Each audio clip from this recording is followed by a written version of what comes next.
Expect us to use our imaginations for D&D? Yeah, how dare I? I know. This is. I'd been planning.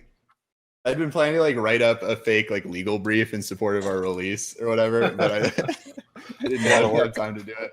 Okay, that's a good idea. I would have read it. Cute. I'm disappointed in myself for not doing it. I was mean, gonna do it this didn't you morning, have but my actual friend invited briefs me to write fishing. this week, though? I did. I had a lot of briefs to write. I filed a case this week and a bunch of other stuff. So I filed like, I think about 600 pages worth of paper this week with the court. That so sounds awful. That would have been perfect if you'd actually written up one for the game and sent that instead of the Just correct see one. if they notice. Fold it in the middle. I could just That's see like the one of those judge showing being up like, in your "Who underwear." or what is the province of Zenobia?" I would stand by it. I would argue it to him. Yeah. Your Honor, we ask you to recognize Zenobia as a legal issue of first impression. It's never been adjudicated by the Supreme Court. She's already doing it. You put it in front of my I did. name on the board. When I play with my other crew, I'm usually red, so I'm not used to being white. Oh, wait, do we have different colors or something, or is it? You are yellow, Tink is green, Slexy's purple. I don't even know what I mean. It's just what position you sit in at the. All the chairs at the table have a color associated with them as well. Oh no, I just meant are certain colors of dye called for or something because I was grabbing some and you were like. Oh no, it doesn't matter. No. Yeah. Be another 20. I like the look of the felt on this table. This is very actually dapper. the stock table. All right, I'm going to start the stream as well. I feel like I've been blue every game. You usually sit there, yeah. I always pick red, but I do that on purpose. I always go green because that's the color of my skin.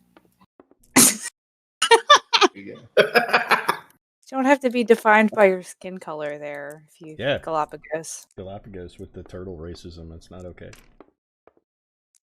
Well, a pink turtle isn't going to look too healthy, I don't think. How do you know? How would you know whether a pink turtle is it could be amazing. You don't know. You've never seen a pink turtle. It's me. Maybe I want to be a pink turtle.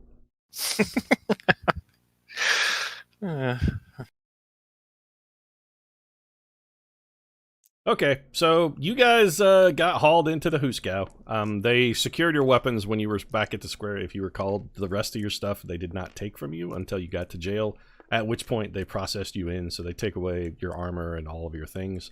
Those items were secured in like a lockup, so they've got all your stuff is in a cage. So you are all in a holding cell wearing nothing but some nice orange jumpsuits with numbers on them. If anybody's super curious about what their number is, they can ask. But you are also in a cell. Your number is 99742. What's mine?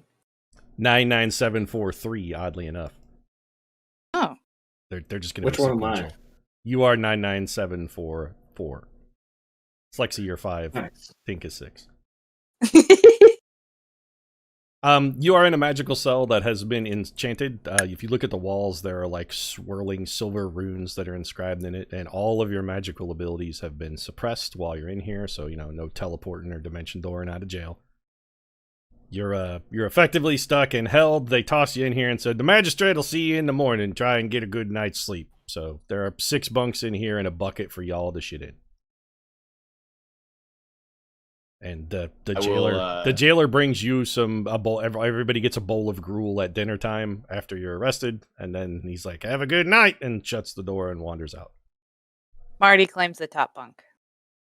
I'm gonna snuggle in with Marty to stay warm. The beds are very narrow. You're gonna have both of you have a hard time fitting on the same bunk, and you're not super. Do we need to roll a dex check? I'll just sit in the corner. I'll retreat into my shell. The only corner that doesn't have a bed in it is the corner with the shit and buckets, Lexi. So I got a 20. I will sit in front of a bunk then. Okay, Lexi's guarding the bucket. In front of a bunk, not the bucket. Okay, all right. Marking your territory. Are you all ready? Okay. My shit bucket. Anybody wants to shit in this bucket, it's gonna cost you gold. You shall not piss. Oh, very nice. I didn't roll to figure out if I can also stay in the bunk. I mean, you guys are both pretty dexterous. You could probably wiggle your way in. We figured out a way. Yeah, you guys make got it. a 16 dexterity. Y'all it's get, a very small spooning situation. Y'all get tangled up like a Taylor Swift song in a top bunk. Nice. Do you guys want to do anything in particular, or are you guys comfortable with just going to sleep? Maybe we should talk about. I was going to say you might want to talk about your magistrate appearance. I mean, listen, guys. I really screwed the pooch last time, so I think we're going to let somebody who can actually talk do the talking. I was thinking maybe next time you could shut the hell up and I could, I'll explain the situation and how, we're perfectly legitimate, adventurers guild people out, trying to, resolve a quest and such. And, it's a solid job. We work really hard to get this far and come here. And we've been accosted and attacked and flaboozled and, all those other legal. Marty's gonna pat you on the arm because it seems like you're getting upset. So, Biddy, I do want you to make a history roll for me real quick. Can I assist? Yes. No, this is something only Biddy's going to really know. Okay. I got a 21. Okay, so from what you know of Zenobian laws, effectively what your appearance before the magistrate is going to be is sort of a combination of both an arraignment and a grand jury. There will be a jury present, and both sides, both the prosecution for the case against you and you, will be allowed to present legal arguments. There will also be, if you guys don't nominate some sort of representative or legal attorney, they will appoint an attorney for you. So there is a Gideon v. Wainwright equivalent happened also in Zenobia. So you're welcome to represent yourself, of course. It's just recommended against. I actually do think we should take the appointed attorney, even if we are representing ourselves to some extent, just because at least that attorney can consult with us. They'll know the local laws, which I don't apparently. So well, I mean, you know this. You have you did some research on Zenobian laws. Like you are a little familiar with them just from your previous experience. But you're not a member of the bar in Zenobia, but they would probably be willing to pro hoc vice you if you want. Interesting. Well, I don't know. I'm not sure if I have the. Did your confidence take a little hit there? I know some of those words. I'm very happy to jump in and do it, but I think anyway. No, I think we should before we decide who's going to represent what. Let's try to understand what the charges are and what our defenses are, right? Because a grand jury is a probable cause hearing. So that means, what do they have probable cause to detain us? Yeah, they probably do. We killed some people. So unless we have some kind of airtight reason why we were allowed to kill those people, I mean, self-defense seems like one good plea, but that's a defense, doesn't really get you out of jail for free. But apparently this whole Adventurers Guild thing is really powerful, and our contract is supposed to kind of give you all kinds of freedom to, I don't know, just kill people, apparently, from the way Pete's described it. So do we have any, with your 21, can I recall what the with your 21 and just what you know about it, the Adventurers Guild in general, because you've been around. The Adventurers Guild contracts are something that you are quite familiar with. So being on a contract for the Adventurers Guild is not a carte blanche to just violate the law at will. Like you're not a deputy. You don't have qualified immunity. Effectively, it's not like that. But defending yourself in the course of trying to execute a contract is 100% a very good, almost, it's not quite a proactive defense, but it's close. If I may, we were, this is a straight up self-defense. I mean, we walked out of that pub and we were attacked. Now, there were a bunch of witnesses. So right? for Fitney, you have an ironclad so Biddy's opinion is that for the Fitney scenario, your defense on that one is going to be, hey, look, those guys tried to kill us. You got a pretty strong argument in your favor on that one.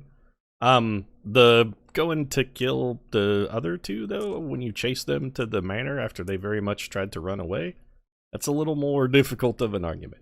That wasn't mentioned when they picked this up. Yeah, have we been charged? What are we actually being charged with here? You are currently charged. So you have been charged with murder, but the cops didn't give you a superb amount of information on that. They weren't overly detailed. If you want to scream at the guards or to cause a ruckus to get their attention, you might be able to get some answers to that. I don't think that's a good idea. They did mention murder, so you know you're under for at least one rap. You're on the hook for at least one count of murder. So there are some lesser included offenses as well, like destruction of property and et cetera, et cetera. Okay. Dental malpractice. Without a doubt, yes. The brake load is still up and it says Valheim. Oh, okay. Is chat complaining? No, I'm just letting you know. I will change that. We are chat. We're tier 1 chat. No, so that's it. So we if we need to, we can try to get the guards' attention. But before we do that, I mean, let's think about the situation here. I mean, a grand jury hearing is a probable cause hearing. So even if we have like some kind of good argument we can cook up about why we were allowed to just go into someone's home and kill them, it seems like there's at least going to be probable cause to detain us for murder there. I mean, we got some documents from these people, which I guess are in the possessions that they took hold of. So I guess we could bring those into evidence. And those documents show, as I recall, that Baron not Trump, what's his name? Donaldo. I'm sorry, Baron Donaldo was obviously exactly, and Pew Pew were involved in in this process of trying to take possession of Zenobia's. So on that and the presence of the documents, so they have access to the bag of holding, right?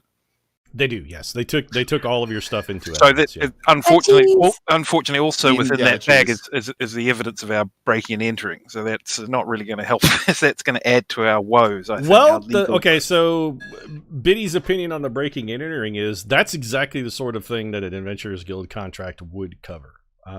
Yeah, because we were specifically trying to get in. We didn't, I mean, I don't know how much it was an accident is a defense, but we were trying to track him down to get information because that's what we were hired to do by the local Thieves Guild. Yeah, you were contracted to recover a stolen object, and breaking into the house of the person you suspect stole it, or at least trespassing in pursuit thereof, that is the kind of thing that your contract will indemnify you against. So and we have explicit evidence that they did indeed steal this. So it shows that what we were doing was justified. It's not explicit evidence, but it's the evidence in your favor is you have I would say it's safe to say you have the preponderance of evidence, Biddy. Yeah.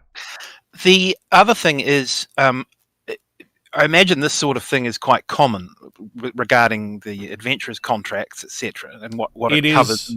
Yes, it is it's well established law how these things, like, people are pretty familiar with this, and it's for judges and whatnot. This is a common kind of case that they would be forced to rule on. So is there any sort of like jurisprudential or legal arm of the Adventurers Guild where they sort of send someone in to sort of they hire and employ more attorneys than any other organization on the planet?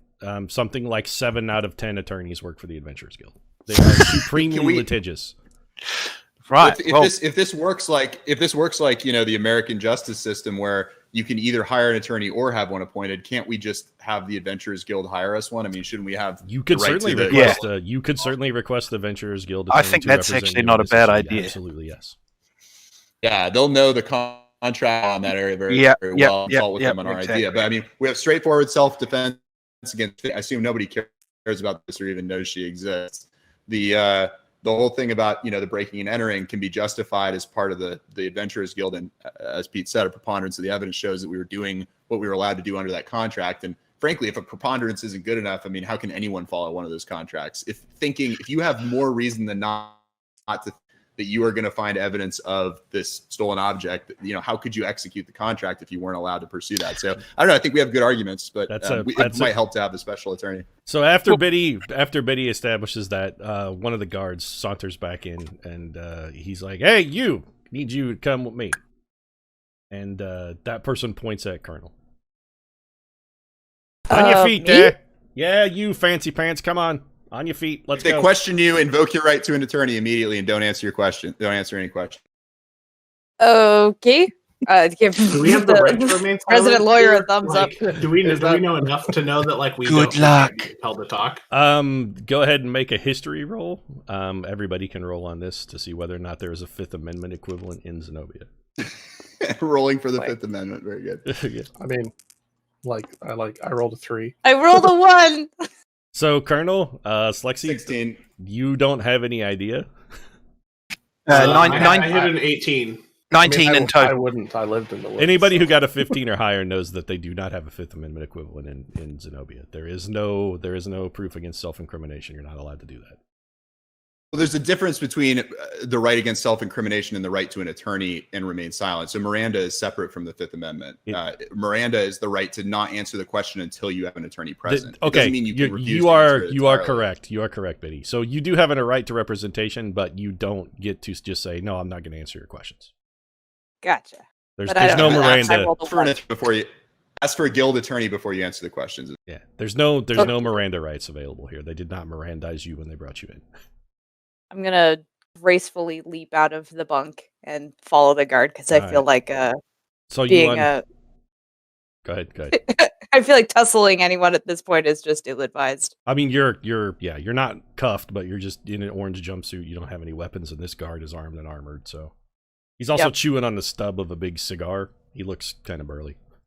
He's Not cute. He's a half orc, by the way. All right, let's go there, fancy lad. Come on. He opens the cell door.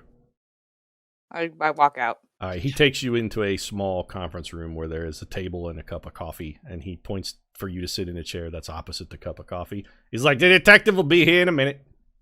And then he walks outside, and another half-orc that looks exactly the same as him, except without the cigar and a pair of... He doesn't have the cigar, but does have a pair of spectacles. That guy walks in. Is it the same orc, or are they just like twins? Make a perception roll.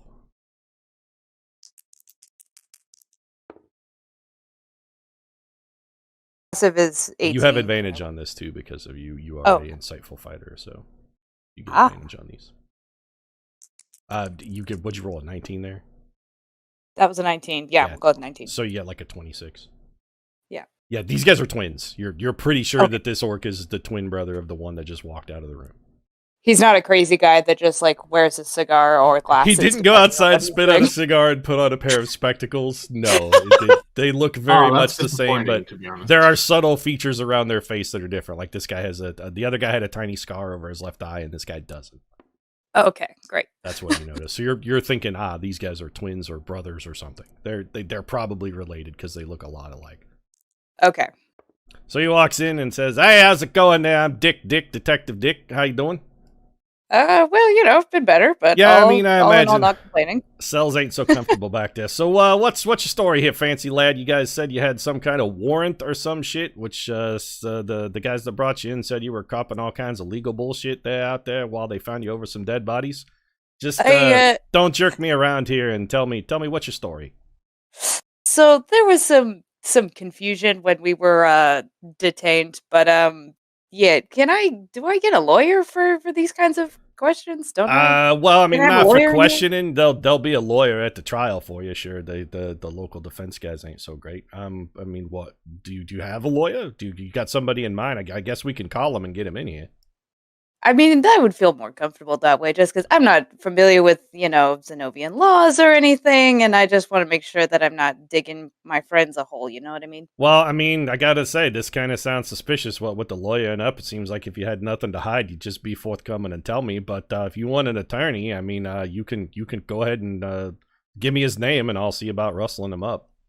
Or her name, whatever, equality under the law and such.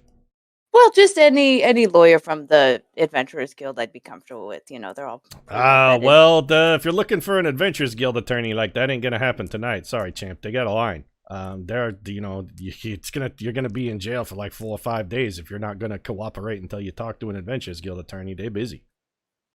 You know how it is. I mean, if you're an adventurer, as you say you are anyway, and he looks at you, gives you kind of a stink eye. Oh, I'm a guild member, for sure.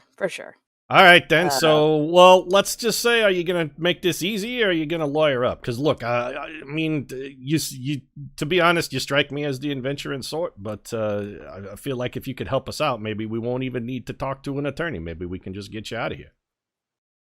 Can I do explaining the dead check? celebrity is going to be a little more difficult there. Pitney was, a lot of people knew who she was. I mean, I'm not a fan in so much myself. I think she's kind of a... what's the polite way of saying this? You know what? There's no polite way of saying this. Personally, I think she was a racist bitch, but, not everybody shares my opinions. Well, not humble, just a humble public servant be. Yeah, there was a lot of racist stuff in general that we've been noticing since we got here into the city. I'm not gonna lie, it was a little shocking. You should see the stack of red hats that's sitting in the corner of my office. Fucking assholes are everywhere. Anyway, so you gonna tell me a story here? Or you want to just wait and go sit in a cell for a week? Can I do a perception check before I respond on this guy? Like, is he good copying me, or does he actually? So that would be an insight check, but yes, you can absolutely do. And you, I believe, also as an insightful fighter, have advantage on these as well. I believe I do. You'd be rolling against his deception, which he also is good at. So dun, dun, dun, dun, dun, dun. 19 plus 8 is 27. Okay. He seems to be perfectly honest. Like, he doesn't seem to be bullshitting you in any particular capacity. Mostly, he just seems like he's kind of bored. All right. Well, then I think that now is a good time to just give him the straight up of what happened. So I want to explain that, like, as far as the fight this morning goes, we actually we're staying in the inn, and we just left to go start our work in the morning, and we were attacked. So as far as the fight today goes, like, we weren't out to kill anybody, but we got jumped. Okay, so you kind of give him the rundown of the whole Fitney fiasco outside the inn in the morning. Yeah. And to that, he's like, all right, well, I mean, we did get a report that some of the people on the scene seem to corroborate what you're saying. A few of the witnesses there say that you all just walked out of the inn, and Nisley, Nolan, and Fitney, and I don't even know what happened to that other dame, said she disappeared in a puff of smoke. I think she was that Monet lady. I don't remember. Some famous artist's granddaughter, some entitled bitch. They said they did attack you, but we still got you on the counts for Pew Pew and Fangs there, or what? I mean, that guy's name was supposed to be like Aaron or something. I don't remember, but he was some kind of giant dog as well. It's a little murky. Did the Naldo family get some funky shit going up? But those guys are still dead. He was a dog for a bit, and then he turned into an enormous goo monster full of teeth. I don't know if you know anything about teeth monsters, but that was pretty horrible. He gives you a weird look, and he's like, I don't know what you're on about with the teeth monsters. Now he seems a little hesitant to you, like maybe he thinks you possibly are stretching the truth a little bit.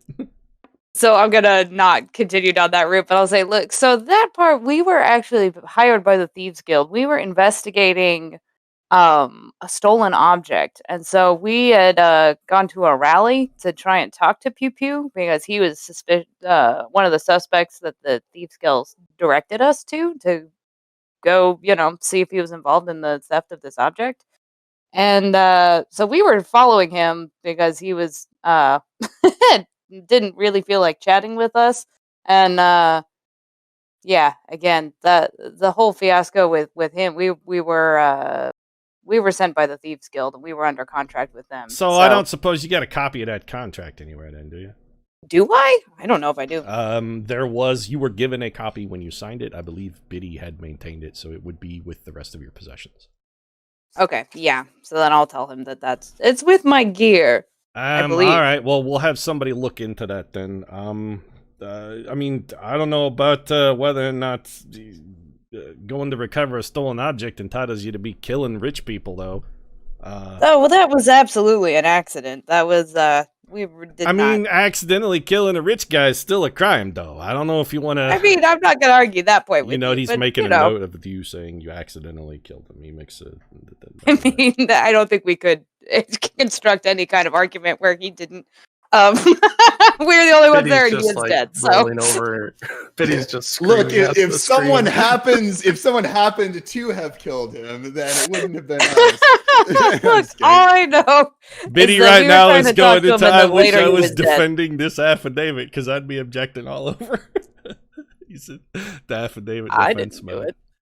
I'm on mute, so you can't hear my screams. Hear your teeth grinding.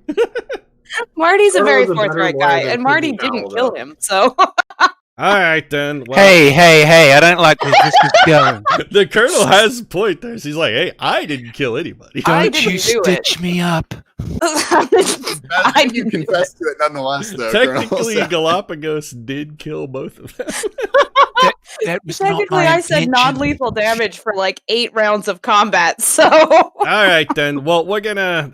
that's all well and good. We'll look into your story and see how it checks out then, and we'll look into this turtle guy you say who's the actual killer then. What? No, I didn't say that. No. Marty didn't say who he thought did it. Right. He just wants to say that I didn't kill him. Well, like, you said I don't we know did it by accident. Him, but... When you said that, this guy's attitude cooled a little bit. So he's like, all right, then, come with me. And he takes you and puts you in a different cell elsewhere in the prison, and it's exactly the same as the other cell, except there's nothing in the bucket. We're all going to get shaken down individually. On purpose. And he then, a few minutes like, later, fuck them, Naga people. The guy, the other half-orc with the chewed cigar comes and he's like, all right, there, on your feet there, old, what's your name there, Bod or something? It's unclear on the intake sheet. Whatever, you, with the guy with the bagpipes, although I'm glad we took those. Oh, I'm glad my legend precedes me, sir. No, we found them in evidence and almost burned them, but they told us it was against the law, so you got lucky on that one. But come on, you got some talking to do. Can I? Is there a check I can do to see if he's actually dishonest about wanting to burn the bagpipes, and he's just like, trying to keep up appearances? Sure. Make an insight. Are you doing a secret bagpipe fan check? Make an insight. Yeah. 16. He definitely wanted to burn those bagpipes and only stopped because one of the clerks tackled him to the ground. Ow. Okay. One day you'll find someone. Yeah, I mean, the life of the traveling bagpipe bard is sometimes kind of lonely. There's a prophecy about those bagpipes, if you recall. Anyway, he opens the door to the cell and motions for you to come out. So I'm just gonna, are you gonna follow him, or is he gonna drag you? That's what we're basically. No, I'm just gonna follow. I'll hop down and kind of do like the little courteous nod and just walk with him. All right, so he takes you down to what looks like a classic police style interview room and says, "Just a minute, the detective will be right with you." And then he walks out, and a man that looks almost exactly like him, except without the cigar and with a pair of glasses, walks in behind him, sits down, and starts shuffling some papers on the other side of the table. Okay. Can I notice anything that he's any of the papers on the table? Like, is there anything I can? He walked in with them, and you can't see him. They weren't. He just he had a folder with him. All right then. Hey, how's it going there, Dick? Detective Dick. I'm here to ask you some questions about the events of yesterday and the day before. So, sure thing. What do you got to say for yourself there? I mean, a lot of dead bodies seem to be piling up around you.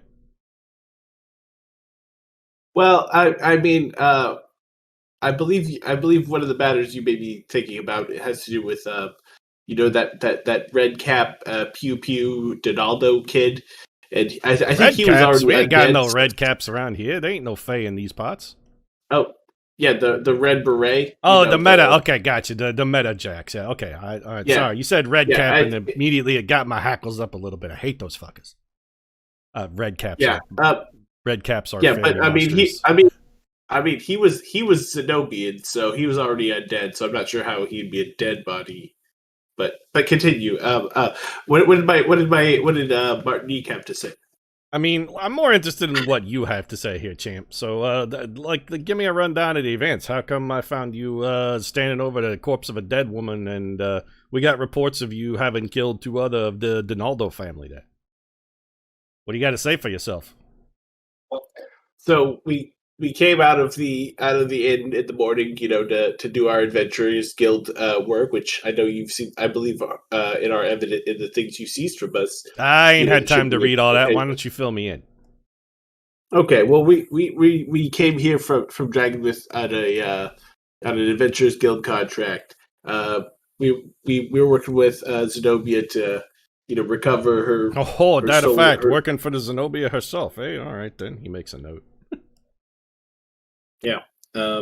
Keep talking. And so we went to the Thieves Guild to try to find out what we could about who may have been involved in stealing it. So we could help get it back to Zenobia. So who with the what now? Stealing the what now? I don't even. You're talking about what are you even looking for here, kid? Zenobia has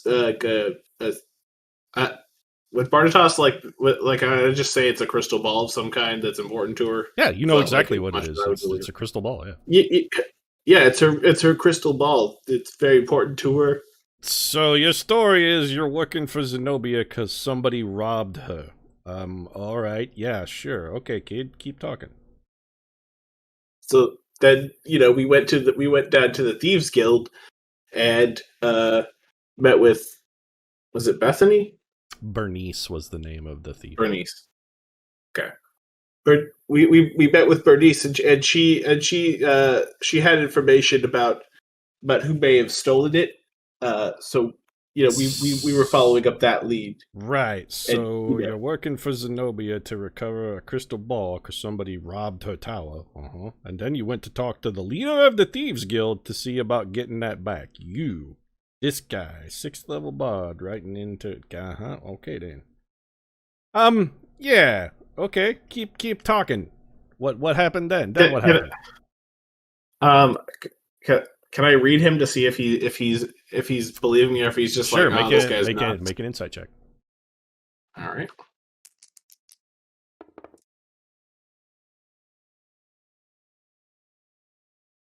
Well, he thinks you are lying.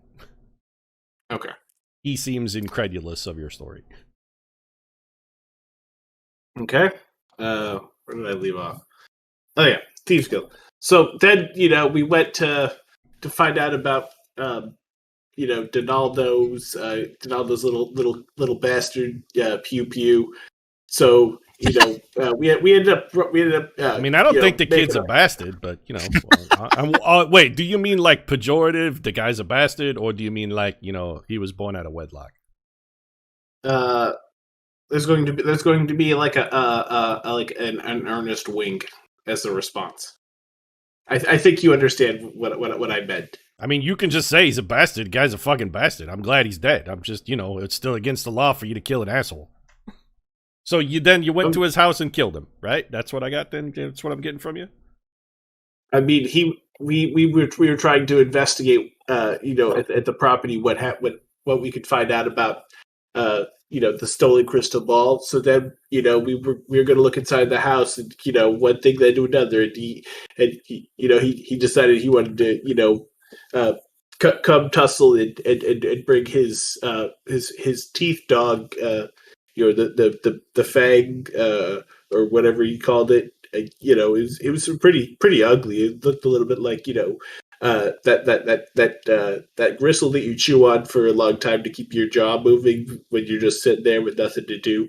It helps with your oral fixations and such. So then I know exactly what you're talking about. So let me get this straight. Let me just see if I've got a good narrative of the events here. So you took an Adventurers Guild contract to work for Zenobia herself to retrieve an artifact that somebody stole from her tower, that you went then and talked to the leader of the Thieves Guild, who nobody has seen in a decade, and then that person told you to go break into Pew Pew's manor and moida him? That's what I'm getting? Is that accurate? You keep using that word murder. That suggests okay, a certain fine. level You're right. You're saying you're working on a contract from the Thieves Guild to like put a hit on him. So let's call it a wet contract, because I mean those are things. But yeah, all right. So you took a contracted murder again, because it's still murder. Even you did kill him. He may not be liable, but that's for the attorneys to work out. So then you took a hit contract, went to his place, and murdered him. Gotcha. Okay. All right. I think we're done here then. Good. Let's get you down. And he stands up and motions to the door. And the other orc with the cigar is standing in the doorway. Can we just quickly check that Bitterroot hasn't killed himself? He's muted. Hold it on. Discord, so. Tap your handset twice, son. Over the last several months, I've had to defend a number of depositions over Zoom where I've had to object just like this as just other conversations are happening, attorneys are talking witnesses, and the instinct is so ingrained in me right now. I'm just I admire your self-restraint. I'm going more for the in character. Like Barnatos would be friendly, somewhat helpful, but mostly just try to annoy the cop and to just being like, whatever. I'm done.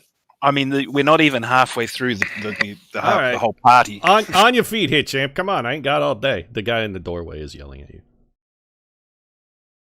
So I'm just gonna stand up and you know. Okay, so you follow Get him up. down, and he leads you and puts you in a cell with the colonel. He's like, "All right, in you go." Opens the door.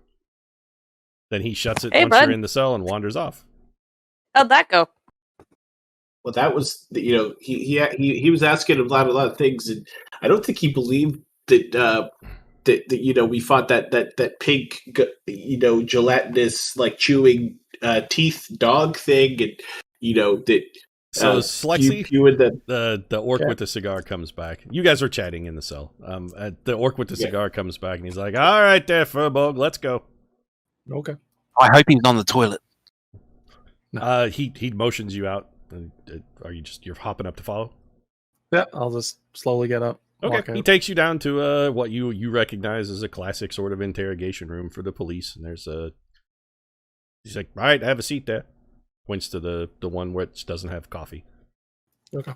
Detective will be here in a minute, and he walks out, and like, you know, a couple seconds later, the other orc, a very similar looking orc, with a pair of glasses and no cigar, walks in, sits down. He's like, "Hey, how's it going there?" Is it morning time? It is. Yeah, it's actually morning? very Yeah. early. It's pre-dawn, in fact. Okay. Good morning. Okay. I mean, yeah, that's good morning to you as well. So, what's your story there, champ? Got you on a lot of dead bodies seem to be accumulating around you. What's the deal? There was only the two. I mean, well, we got the Fitney, Donaldo is dead. I got Pew Pew is dead. I got that Aaron. I can never remember that guy's name. Aaron, I think, with double A's, maybe. I don't know. Everybody always just called him Fangs because of his fucking bad teeth. Anyway, I got 3 at least. You beat up the shit out of Nisly Nolan, though. She ain't dead. Honestly, I've seen her come in looking worse and not even after getting in a fist fight. And there's the matter of that Jacqueline Monet. Seems to be also Mammoth. She gone. Nobody knows where she went. Disappeared without a trace. So I got 3 dead bodies, 1 battered celebrity, and then a missing persons. What do you got to say about that? Well, she was a succubus. Okay. And so sure. Back. So she'll be back. Okay, succubus. Making a note of that. All right. What else? So let's say you're right, and you assaulted a succubus. So maybe not a murder, but at least an unlawful ejection from the prime material plane. Okay. They attacked us first. Oh, okay. At least they attacked you. All right. You got any? Well, describe that for me. Tell me how that went down then. Well, we got up. We had our breakfast. We were going out to look for an orb, and we left. And the undead lady started. She was out front yelling at us, and then she attacked us. That's kind of racist, dude. Zenobians ain't so much undead, but all right. Well, it doesn't bother me. I'm used to I being a half. Well, what do you call them? Are they? They're called Zenobians. Okay. Yeah, well, calling them undead lady. That's a slur because they're not undead. Is typically at least in Karenborg. When you say undead, that usually refers to mindless undead. Calling a Zenobian undead is a slur. So. Okay. It doesn't bother me so much. I fucking hate Zenobians. They're a bunch of entitled assholes. But the other receptives might not be so open-minded as me.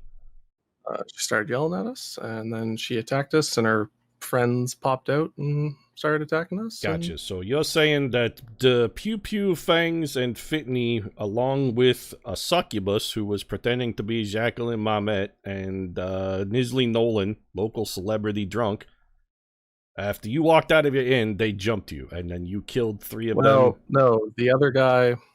Oh, okay, I got it wrong. All right, let's try again then. So who all was here that attacked you outside the inn? Who jumped you? You're saying you got jumped. Who did the jump? 3 ladies.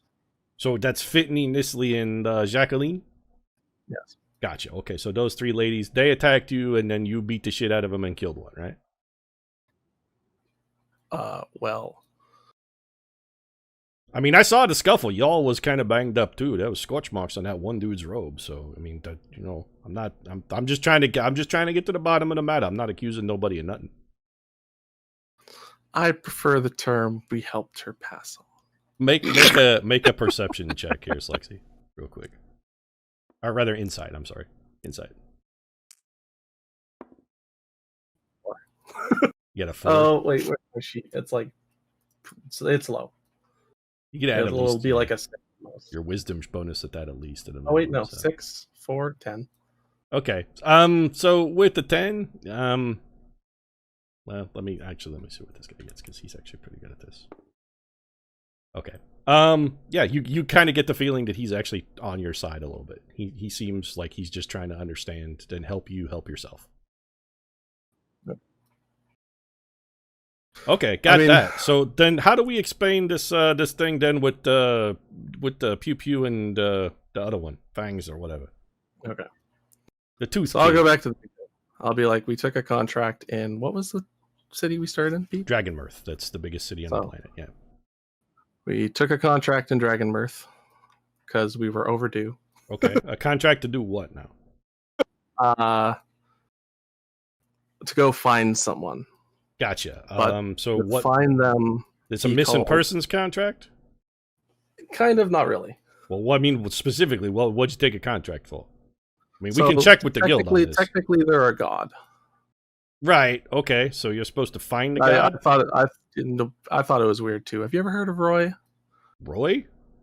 I don't know no god named Roy. Also, just to jog Alex's memory, this isn't a missing persons contract. This is an execution contract. Like you've been hired to kill this man. Yeah.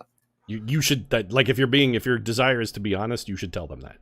Again, that taking an Adventurers Guild contract to kill people, that is not at all unusual. That happens all the time. So there's nothing to incriminate you about being honest about that. It's actually more suspicious if you lie. Well, I didn't really want to kill him to begin with. But the contract is, so I will be like, well, if you want to know more about Roy, I have a book in my bag. Okay, it's pretty much pointless. What's the name of the book? I'll go take a look at it. I don't remember the name of the book. It's just called The Book of Roy. The Book of Roy. I'll be like, it's the Book of Roy, and we're to find this god and kill him because apparently that's what he wants.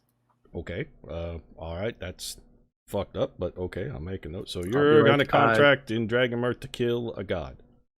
So again, you're gonna have to help me out here because I'm just. Technically, it's like rebirth, I guess. I don't know. Okay, I mean, I don't know much about. It seems like killing a god is pretty unachievable. So, I'm not a religious man myself. I don't. I mean, gods and whatnot, they're way above my pay grade. I'm just a humble detective here, trying to, make A to B and B to C and C to D. That doesn't lead you to, a long stint in a jail cell shackled to a wall. So maybe help me out here and connect the dots for me about how exactly how this contract gets two Zenobians dead. Because we still got nothing here for Fangs and Pew Pew there. Who is Fangs? The kid, the one with all the fucked up teeth. I don't remember what his name is. I think his name is Aaron, like double A Aaron. I can't remember. I don't even know who this is. It would be character. It's supposed to be Eric. Oh, I don't remember. Eric Trump. Anyways, okay. You Canadians not picking up on our subtle cultural cues. No, I mean like in character in the game. Oh, the dog. Yes, Pew Pew's dog. Oh, Eric. Okay. Yeah, the thing that turned into the giant tooth monster. That they're saying that was a person. Yeah.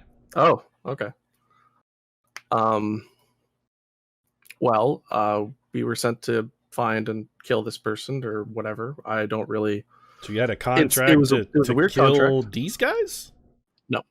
I'm going back to the Roy thing. Oh, God. Okay, so back to the first. Man, you guys taking a lot of contracts to kill folk. Okay. So the person who... Are you an assassin? Are you a member of the Assassin's Guild? I am not an assassin.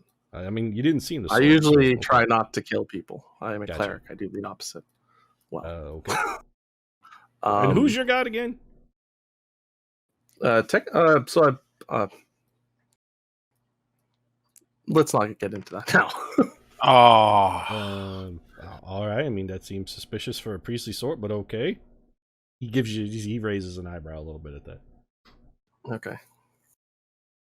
So anyway, the back to Pew Pew and Fangs here. I mean, I'm still not getting from A to B. I'm not a smart man. You're gonna have to help me out on this one. Like, I just don't see how a contract to kill a god puts you in Pew Pew Donaldo's house, and somehow he winds up dead at the end, along with his brother. The person who hired us to do the first task sent us here to contact Zenobia he called in an old favor with her to find him, or at least send us in the right direction. But when we got here, her orb had been stolen. Right, okay, so somebody robbed Zenobia. Got it. Zenobia robbed. So she asked us to go talk to the Thieves Guild about getting it back so that we could complete our initial task. Gotcha. So you took a subcontract from Zenobia herself to retrieve something that got stolen from her tower? Right. Okay, I don't know much about legal stuff. I don't know if we took make a quick perception test. Or rather insight again, I'm sorry. About 10. You can tell that he does not believe that someone has robbed Zenobia. Like, he's very much dubious of the claim that somebody was able to rob Zenobia. I know how it sounds, being her being a seer and all. Sounds crazy as fuck. Nobody robs Zenobia. She's like literally maybe the most powerful person on the planet. Although, I mean, I suppose Dragonmyrth himself probably is, and maybe some of the Council of Dragonmyrth, because those guys are fucking powerful. But also, I mean, she's up there. She may not be the top, but she's definitely ranked. And I get that, but I'm more or less just going with the flow here. Right. Okay. So the crazy ass bullshit flow that clearly is not true. I'm with you. Anyway, how does this get you? Look, what I want to know specifically, how did you wind up at Pew Pew's house over his dead body? That's what I want to know. So then we get sent to the Thieves Guild, talk to them. They say, Baron Donaldo? Is that the guy? I have it written down here somewhere. Yes, Baron Donaldo is, I mean, yes, that's sort of who they implicated. Although, if you recall, they say a man named... They say one of their companions named Cotton is the person who actually stole it. Although he didn't steal it from Zenobia's tower, he stole it from the thieves. So the thieves never told you who stole it. Bernice never said. Yeah. So I'll say the thieves had it. This guy stole it. Our last lead was the Baron. We went to talk to his son. Okay, so he turns his paper sideways and kind of squints his eyes at it, and then he turns the paper upside down and squints at it again. Then he looks at you. He's like, "Oh, okay, I think I got everything I need here. This, yeah, okay, we're good. All right, hey, Donnie!" And then the other work comes in. He's like, "We're done here." And the other work with the cigar goes, "All right, let's go. Come on your feet there, Furbolg."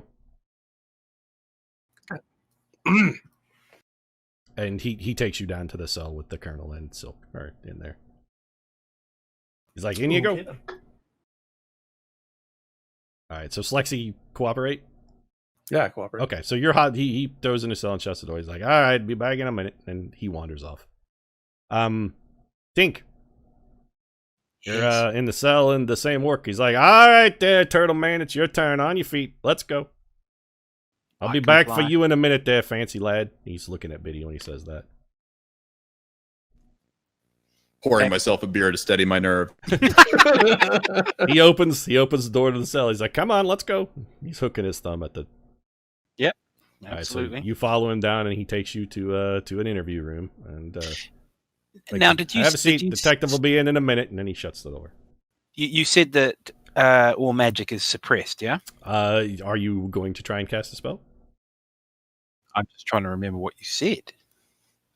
There are swirls and whirls, and when you tried to commune with your god earlier, you were unsuccessful, but you're in a different place now, and the walls do not seem to have the same swirly stuff on them. Would you like to try and cast a spell? Nope. Okay. Well, in a world with a zone of truth. Actually, you very good, because I was looking at that make a quick history roll. Slexy. Actually, you know what? Actually, history is appropriate here. Oh, bad. My history is going to be...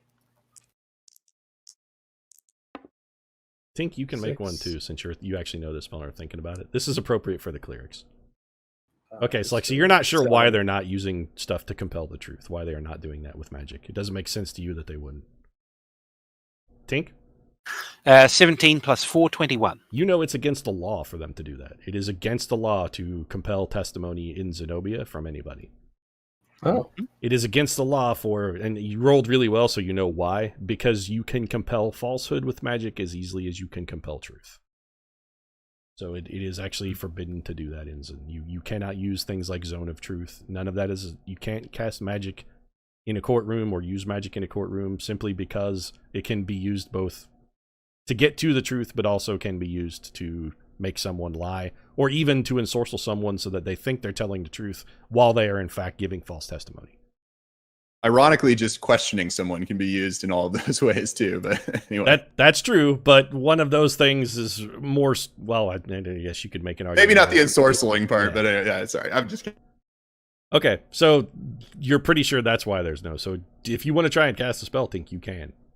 No. I'm not going to antagonize the situation. Okay. Well, about a minute after the orc with the cigar walks out, another orc who looks very, very similar to him, except with spectacles on instead, walks in. He's like, "Hey, how's it going? What's your name again? Galapagos? Something about a doctor at dentistry? You're a dentist?"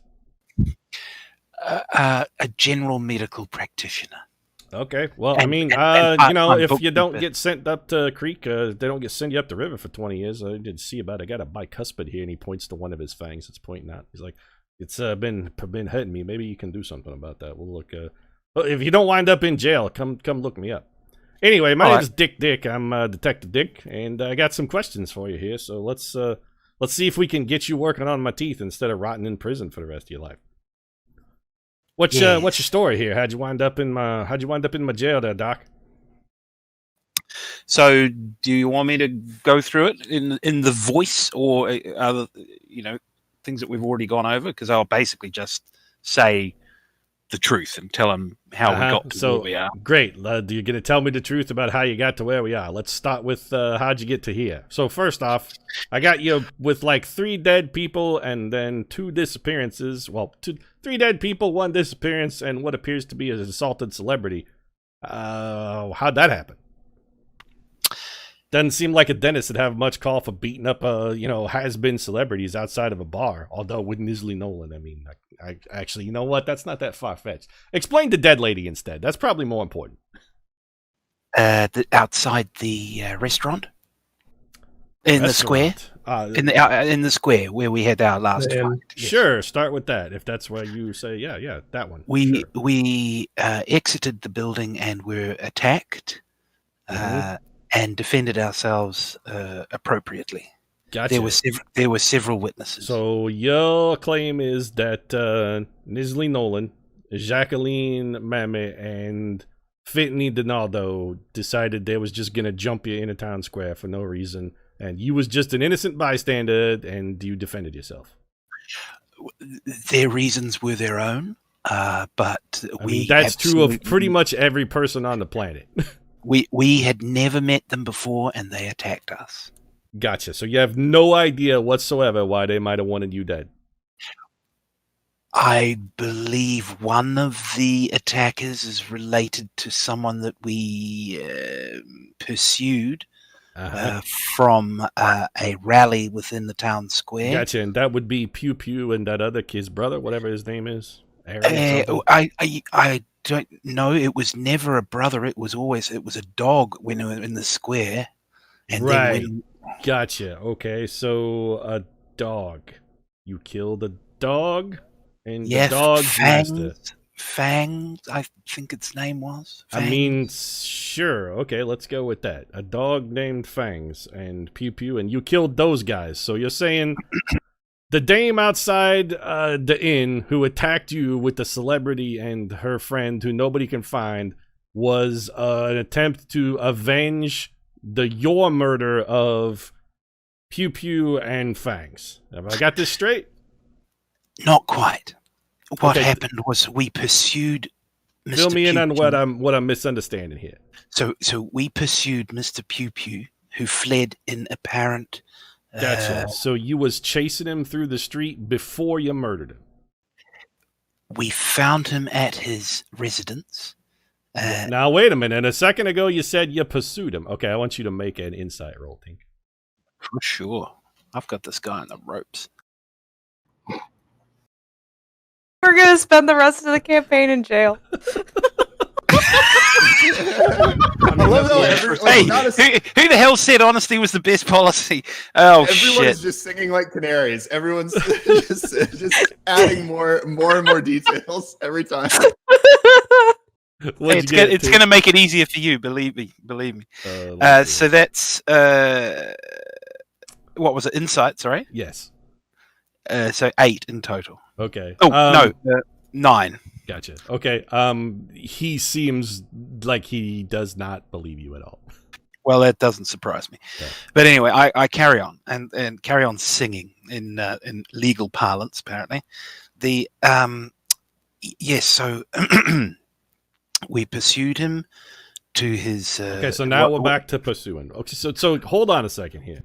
So you chased this man back to his house and then you killed him, and his brother or dog, as you. But it was absolutely a dog-like creature, and he set it upon us. Got so wait, okay, no, now hold on a second. You chased this man back to his house. He set his dogs on you, or his brother. You seem to be a little wishy-washy on that, but we're going. Let me pin this down. We're going to go with dog. He had a dog. Okay, off the record, just me talking to you. That's fine. Yep. What? When was this ever stated that he was his brother or a person? Before it was always a dog. Never. This is the first you've heard of it. Okay, fine. But it was always a dog, right? I'm not. I haven't. I think he said it in the combat. Yeah, he said it during the fight. Throwing me off too. He was like, he said something like, "Get him, bro," or something, like offhand comment. But I'm pretty sure he said, "Get him, Fang." Like I don't even think he said, "Bro." He did, and you also remember that Fitney at the start of the fight mentioned the fact that you killed her brothers.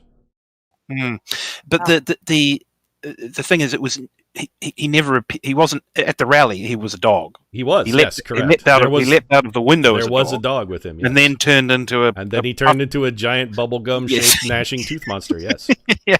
Okay. All of those things are true, but this police officer seems to be of the opinion that was a person and that they were a member of the Donato family and that you murdered them. I will attempt. But Galapagos apparently doesn't know that, but now you Tink know that. Yes. Yes. Okay. So I will attempt to disabuse the cop of this mistaken. Galapagos notion. Doesn't know that. From Galapagos' perspective, it was a dog that turned into a giant tooth thing. Yes, exactly. Gotcha. So my and I relate that. Okay, so you're saying it was a dog. All right, and at the rally, there was plenty of witnesses. It was a dog, not a boy or a person. I'm with you. So let me make sure I got this straight in my head. Yeah, I want to make sure I got this in my notes. So you pursued Donaldo from a rally back to his house. Then he set his dog/monster on you. It attacked you, and then you killed both the monster and Pew Pew, right? Yes. Okay, so you gotcha. Okay, I think we're done here then. All right. I tell you what, my intuition of getting a scraping of that goddamn beast was on the money, and I didn't do it. Fuck. Damn. Okay, so Great, we talked about it. When and then you say when he says you killed him and you say yes, he's like, okay, well then, all right, I think we're done here. We got everything we need. Hey, Donnie, and other orc with the cigar comes back. He's like, yeah. He's like, take this guy down to the cell. Well, we're done here. He just fucking confessed. Would you like me to have a quick look at your tooth? You know what? I think I'm gonna have to look for other services. It seems like you're gonna be busy for like the next 25 to 30 years. So good luck with that. See you later. And then Donnie's like, all right, let's go. And he starts grabbing your arm and hauling you down the hall. Bitterroot, are you still alive? So are you just gonna go willfully with Donnie? Yes, of course. Okay, so he takes you down to the cell with Colonel and Silk and Slexy. So Soulsetter, Bardatas, Martinique, and Galapagos are now in a cell. Galapagos can fill you in on about how he sang like a bird and actually confessed to murder. And then Donnie will shut the door and walk off. So Donnie comes back to the cell. He's like, all right there, fancy pants, let's go. You're the last one. Surprise, surprise, it's my turn. On your feet there. Let's I mean, we was gonna get to y'all. You know how this goes. You seem like a smart fellow. What, with the wizard and all? Well, I try to find myself on the other side of these sort of things, but here we are. Yeah, well, sometimes when the shit rolls downhill, you just can't help but being at the bottom. I know how that goes. All right, let's go, pal. And he motions you on and takes you down the hall. He takes you down to what you recognize as an interrogation room. All right. Well, here I am. Okay, so you sit down, and he's like, "The detective will be with you in a minute," and he wanders off. And a couple minutes later, another orc who looks very much like that guy, except with spectacles on, walks in. He's like, "Hey, how's it going, Dick? Detective Dick, they call me. How you doing?" Sir. Yeah, I imagine after what your companions have told me, seems like you've had a hell of a time of it. Why don't you give me your version of events there? What brings you to my fair city with a bunch of dead bodies? Well, sir, if I know anything about my companions, they have probably been painfully, catastrophically honest with you in their testimony today. I'm pretty sure they're all fucking insane, actually. Maybe you can make some sense out of what I'm seeing here? Well, rather than try to add to what they've told you, let me just give you 3 facts that are completely irrefutable. I feel like I'm going to need more than 3 facts to make sense of this fucking crazy bullshit that you all are spinning, but sure, go ahead. Knock my hair back. Blow my hair back. I mean, I ain't got a lot of it. He rubs his head because he's bald, but... What are these 3 facts that are going to blow my mind? See if you need... Well, it's not that they're going to blow your mind. It's that you can verify that each of them are true. And let me explain. The first fact is that we were operating under a contract from the Adventurers Guild to retrieve a stolen item. And that contract is in our possessions. You have it, and you can read it. Make a history roll, baby. The second fact... Make a history roll. Oh, yes. Okay. All right. Might do a long-distance assist? No. That is a 23. So which contract are you referring to? The Adventurers Guild contract to retrieve a stolen item. So the Thieves Guild, the one you have from the Thieves Guild, correct? I see.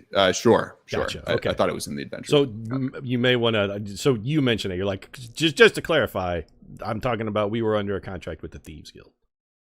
Do we have a written copy of that contract? Yes, that one you have a copy of in your possessions, yes. There's a contract that you signed with the Thieves Guild to go and find Zenobia's crystal ball. Or rather, to find a crystal ball that was stolen by someone named Cotton. So you have that, yes. Understood. Well, officer, I misspoke. Allow me to restate myself. I'm used to speaking in the language of tax courts of Dragonmyrth, not in ordinary conversational language. So yeah, gotcha. Okay, so you're not criminal law, exactly not your bag. I'm with you. All right. We were operating under a contract from the Thieves Guild, and a copy of that contract is in our possession. It authorizes us to retrieve a stolen item. That's the first gotcha. Fact. Okay. So let me ask a few questions about this, because other folks have mentioned this, and it seems fucking insane to me. So maybe you can help me. I'm just a poor, humble detective. I'm not a smart man. I'm just, boots in trenches. I feel like we have a rapport. We're both like middlemen of the justice system kind of thing. So you help me here. What I understand is you said you have a contract. Let me just get this clear, that someone stole an artifact from Zenobia's tower, and the thieves hired you to get it back. Right? That's what you're saying your contract says? Without the contract in front of me, I can't say that I have a your intelligence is fantastic, Biddy, so you will remember that specifically. I know. I remember. I remember. I just don't want to give specifically about this point. Tiberius knows specifically. I'm just lying. I'm lying to him. I'm telling him I don't remember. Yeah. Okay, make a deceit check then for me. Just to tell him that I don't have a clear memory. Yep. All right. Normally that one works pretty well, but all right, fine. It's deceit or deception. I see. Yeah. 19. Okay. Gotcha. You don't remember. Okay. Got it. All right. So you're not sure on the specifics, but you got the contract. Okay. We'll look at that. The contract says what it says. But the important, sir, is that in addition to that contract, we have in our possession papers. Mm-hmm. And those papers show that those scumbags, the Red Berets, Baron Donaldo, Pew Pew, and all of their ilk were involved in stealing the item that we are under contract to retrieve. That can also be verified from those papers. So you don't have to take my word for this and believe that I'm telling you the truth. You can check those papers and see it. Okay. And I'm sure that you don't have to check those papers because any good right-thinking person knows what a bunch of scumbags those people are, and it's certainly the sort of thing they would do. But please take the time to verify if you need to. Baron Donaldo would rob Zenobia. You have documents that prove Donaldo robbed Zenobia. I'm gonna need you to make. I never mentioned Zenobia. Well, he's making an inference because he's not stupid. So make another deception check for me. That is a 7. Okay. And I'm not lying there. That's the truth. We have documents in our truth. possession that. Nothing you have links Donaldo specifically to, or any members of his family directly to these crimes. There are some that link his companies and organizations, but not necessarily them specifically. Yeah, and I said suggest. I said it provides evidence or suggests that he was linked to it. Yeah, okay. I mean, okay, that's fine if we clarify. Okay, all right. Yeah, I mean, it provides evidence that he was linked to these crimes, and that's present in these papers. And of course, not him. And again, I don't have to. Not to be specific, not him, his companies. That you don't have anything that to his companies. Well, there are numbers of companies. It's making an inference thing. You know, this officer knows how to make inferences. Okay. This gentleman is the leader of his company. So you know, these people are involved in their companies. So your statement is that you have documents that prove that Donaldo or his agents robbed Zenobia and stole an artifact from her tower. Got it. Okay. So my documents provide evidence and suggest that Donaldo and Pew Pew were connected to the theft of the item we were hired to retrieve. Okay, that's my testimony. Okay, gotcha. All right, you're being very specific here. I like specifics. That's good. Okay, so got it. And what's this third fact you got that's going to blow my brains out of you, like you did to that woman in the town square? I don't expect to blow anyone's brains out, but I'm sure you can find dozens of witnesses present in that square to tell you that we were attacked yesterday morning by 3 women. Mm-hmm. And I was rendered unconscious by one of them. And my you looked like shit when we scraped you off the pavement. I remember that. You was all burned up. You got all singed. Yeah. So it's clear they were trying to kill us. They were trying to kill me in particular. And whatever may have happened that day, if anything may have happened, would have been in self-defense. Gotcha. Okay, so self-defense at the town square. Cool. How does that link to the other 2 dead people though? Because I got Aaron or whatever, Pew Pew and his brother there, because those guys are still dead, and so far I ain't heard nothing about how they got corpseified. I don't, I can't say that I have a very clear recollection of the last few days. Gotcha. But I can tell you that if for some reason, well, hold on, I haven't finished my answer. All right. I don't have a very clear recollection of the last few days, but if for some reason you believe that we had any involvement with Pew Pew or with anyone else, then anything we might have done would have been in connection with our contract and authorized, given the fact that Pew Pew is connected to the theft of the item that we were hired to retrieve. Okay, good. So that's all I'm saying is whatever may be true or false, we were hired to retrieve an item, and there is a connection between Pew Pew and Go ahead and make item. a deception roll for me. 3. You got a what? I'm sorry. A 3. Oh, okay. Well, he rolled bad, but not quite that bad. Okay. Right. Got it. Okay. So check murder contract. All of it is connected all the way up to Zenobia and tower robbery. All right. I clearly did not say Zenobia. I did not say tower robbery. I did not say it's all connected. I laid out the connections for you. There's 3 important things to keep in mind: the contract, the connection between Baron Donaldo and the stolen item, and the fact that how is that not you saying that all of this is linked to a robbery of Zenobia? Because that's pretty much exactly what you just said. I haven't mentioned Zenobia in any of this. I've never said Zenobia except to say I'm not mentioning Zenobia. But if you would like to investigate Zenobia, feel free. I mean, that's up to you. So you're saying, and your companions here also all have said that y'all are working because somebody robbed Zenobia. Like this thing you say that the thieves hired you to steal was stolen from Zenobia. So that's your testimony, right? I don't recall, as I said earlier. Gotcha. So suddenly you're selective memory. Okay. All right then. Got it. Okay. He's scribbling down notes furiously. He's like, all right, I think we're done. I think we're good here. Hey, Donnie, take this guy down with the rest of them. And I guess we'll see you later this afternoon. This should prove pretty interesting. And he all right, see you later. He tips his hat, takes off his spectacles, and wipes off his brow and walks out. And then Donnie walks in. He's like, all right, champ, let's go. And he's hooking his thumb at the door. Go without. Okay. Without. He leads you down to the cell where all the other folks are and ushers you in. He's like, okay, well, I gotta say, as far as Motley Crue's are getting the story straight going, you guys are the worst I've ever seen. I mean, good lord. I got urchins in gangs that come up with a more cohesive story. I'd say y'all really need to work on improving your lot, but I'm pretty sure the only thing you're going to be doing is busting rocks into Slammer. Good luck, Doesn't y'all. that suggest to you that we're not lying? If we would have coordinated, wouldn't that mean we were conspiring and lying? What I'm saying is not that I think you're lying, because I think you're fucking crazy. Like, I don't think you're smart enough to lie. No offense, but you guys seem like you're bad at this. People who are lying are typically better at it. Good luck. And then he wanders off. Seems that Petrov is determined to put the bitter in Bitterroot. So he takes off. And by the way, if anyone here is ever arrested, don't do speak to the police. Yeah. Do this. That actually, the more they tell you, then it will make things easier. If you just tell us now, it'll make things easier on you. We can just let you go. It's bullshit. The cops can lie to you. Just the PSA. I know. We're done. Yeah, don't ever. It is now genuinely in fear for his friends' well-being. If the police take you into custody, ask for an attorney and don't say anything until you have spoken with one.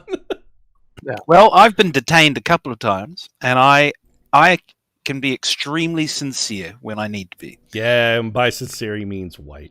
Yeah. If it's for public intoxication or something, fine, don't worry about it. But if it's something more serious, getting it. Okay. Well, yeah. You guys fill each other in on the various and sundry stories, and Tiberius is literally collapsed into a. He is face palmed so hard that he actually has a face, like a hand shaped bruise over his face, and his forehead is battered. That's the sound of his head against the rock. My character's lived in the woods for most of his life and doesn't really interact with civilization. And Biddy weeps softly, sobbing in a corner for a couple hours, and you guys spend those hours trying to cheer him up. And then the guys that brought you in, the armored and armored guards, come in and they're like, "All right, let's go. Time to go see the magistrate." So what transpired over the fact that were we getting an adventurers guild? Excuse me, we can only get it at the hearing, apparently, not for the question. So the person who will be at the hearing is not does not work for the Adventurers Guild. They work for the state of Zenobia. Is the person that you'll be appointed. If you want to appeal that attorney and ask for an Adventurers Guild representative instead, you can ask your attorney to try to make that motion, and they will do it. Yeah, and that was going to take a week. It will be several days of you having to sit in jail, and that's maybe not the best thing possible, because you're sort of on a time crunch here. All right, fine. The longer you spend in jail, make a difference. The easier it is for them to move that. Yeah. All right. What do you guys want to do then? Should we have a court-appointed? Right now, you've got 5 large men who are coming into a cell to put magical manacles. All right. Well, yeah. Let's. Yeah. Sure. I'm thinking we go with them and cooperate. Well, your other option is to resist being manacled, at which point you're going to get a savage ass beating from these guards. Right. Yeah. Yeah. How's your unarmed? Okay. Yeah. So they manacle you as they did when they brought you here, and they take you downtown, and we're going to go to here. So. Ooh, courtroom. So, I forgot a model. Roll for initiative. Goes first. Hold on a second. That'd be awesome if that's how trials work. Like you had to roll to see who goes. Plaintiff always goes first in trials. By the way, sorry, it'd be awesome if it was. I forgot to load it. It'd be pretty sweet if the judge made you roll for initiative before it got started. Hear ye. Exactly. We will now roll for initiative. All rise and tell me your scores. I would like to use my opportunity attack or to shout objection. Okay. I'm using my reaction to object. Objection! You can only object once per turn. You only get one reaction a turn. I cast a cantrip of Toll the Jewelry.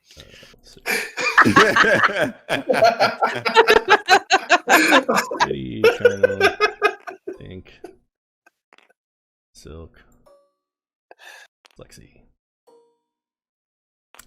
Okay, so you guys wander in, and the guys that bring you in bring you over here and sit you. Biddy, they put you guys over here. Actually, all of you guys are over here next to. This is the defendant's table over here on the left. You can have combat in the courtroom. Before they bring you up here, this guy introduces guy. himself. He's like, "Oh, hello. My name is Gregory Gregorson, and I am your court-appointed Zenobian representative. How do you do?" And you see, very good. Do you know jack shit about our case, or should we defend ourselves?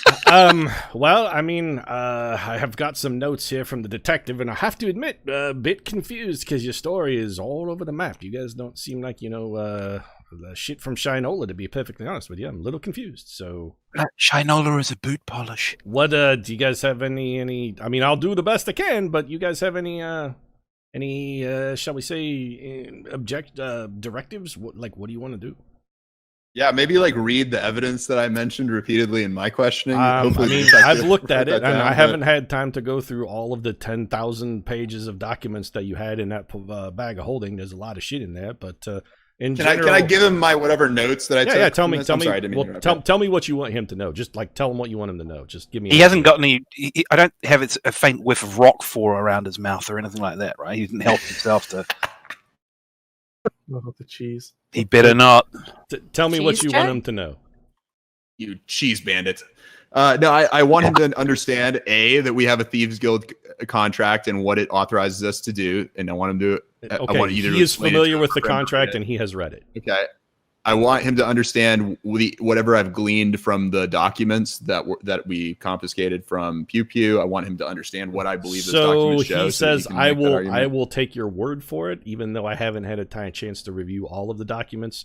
They do at least appear to be related to what you're claiming, but I didn't get a chance to look through all of it. There's a giant pile of stuff there. Also, I think we want to... He's willing to believe you and advocate on your behalf. He's willing to advocate for your claim. He doesn't think you're lying or suborning perjury or anything like that. He thinks you believe what you're saying, and he will do his best to advocate for you zealously.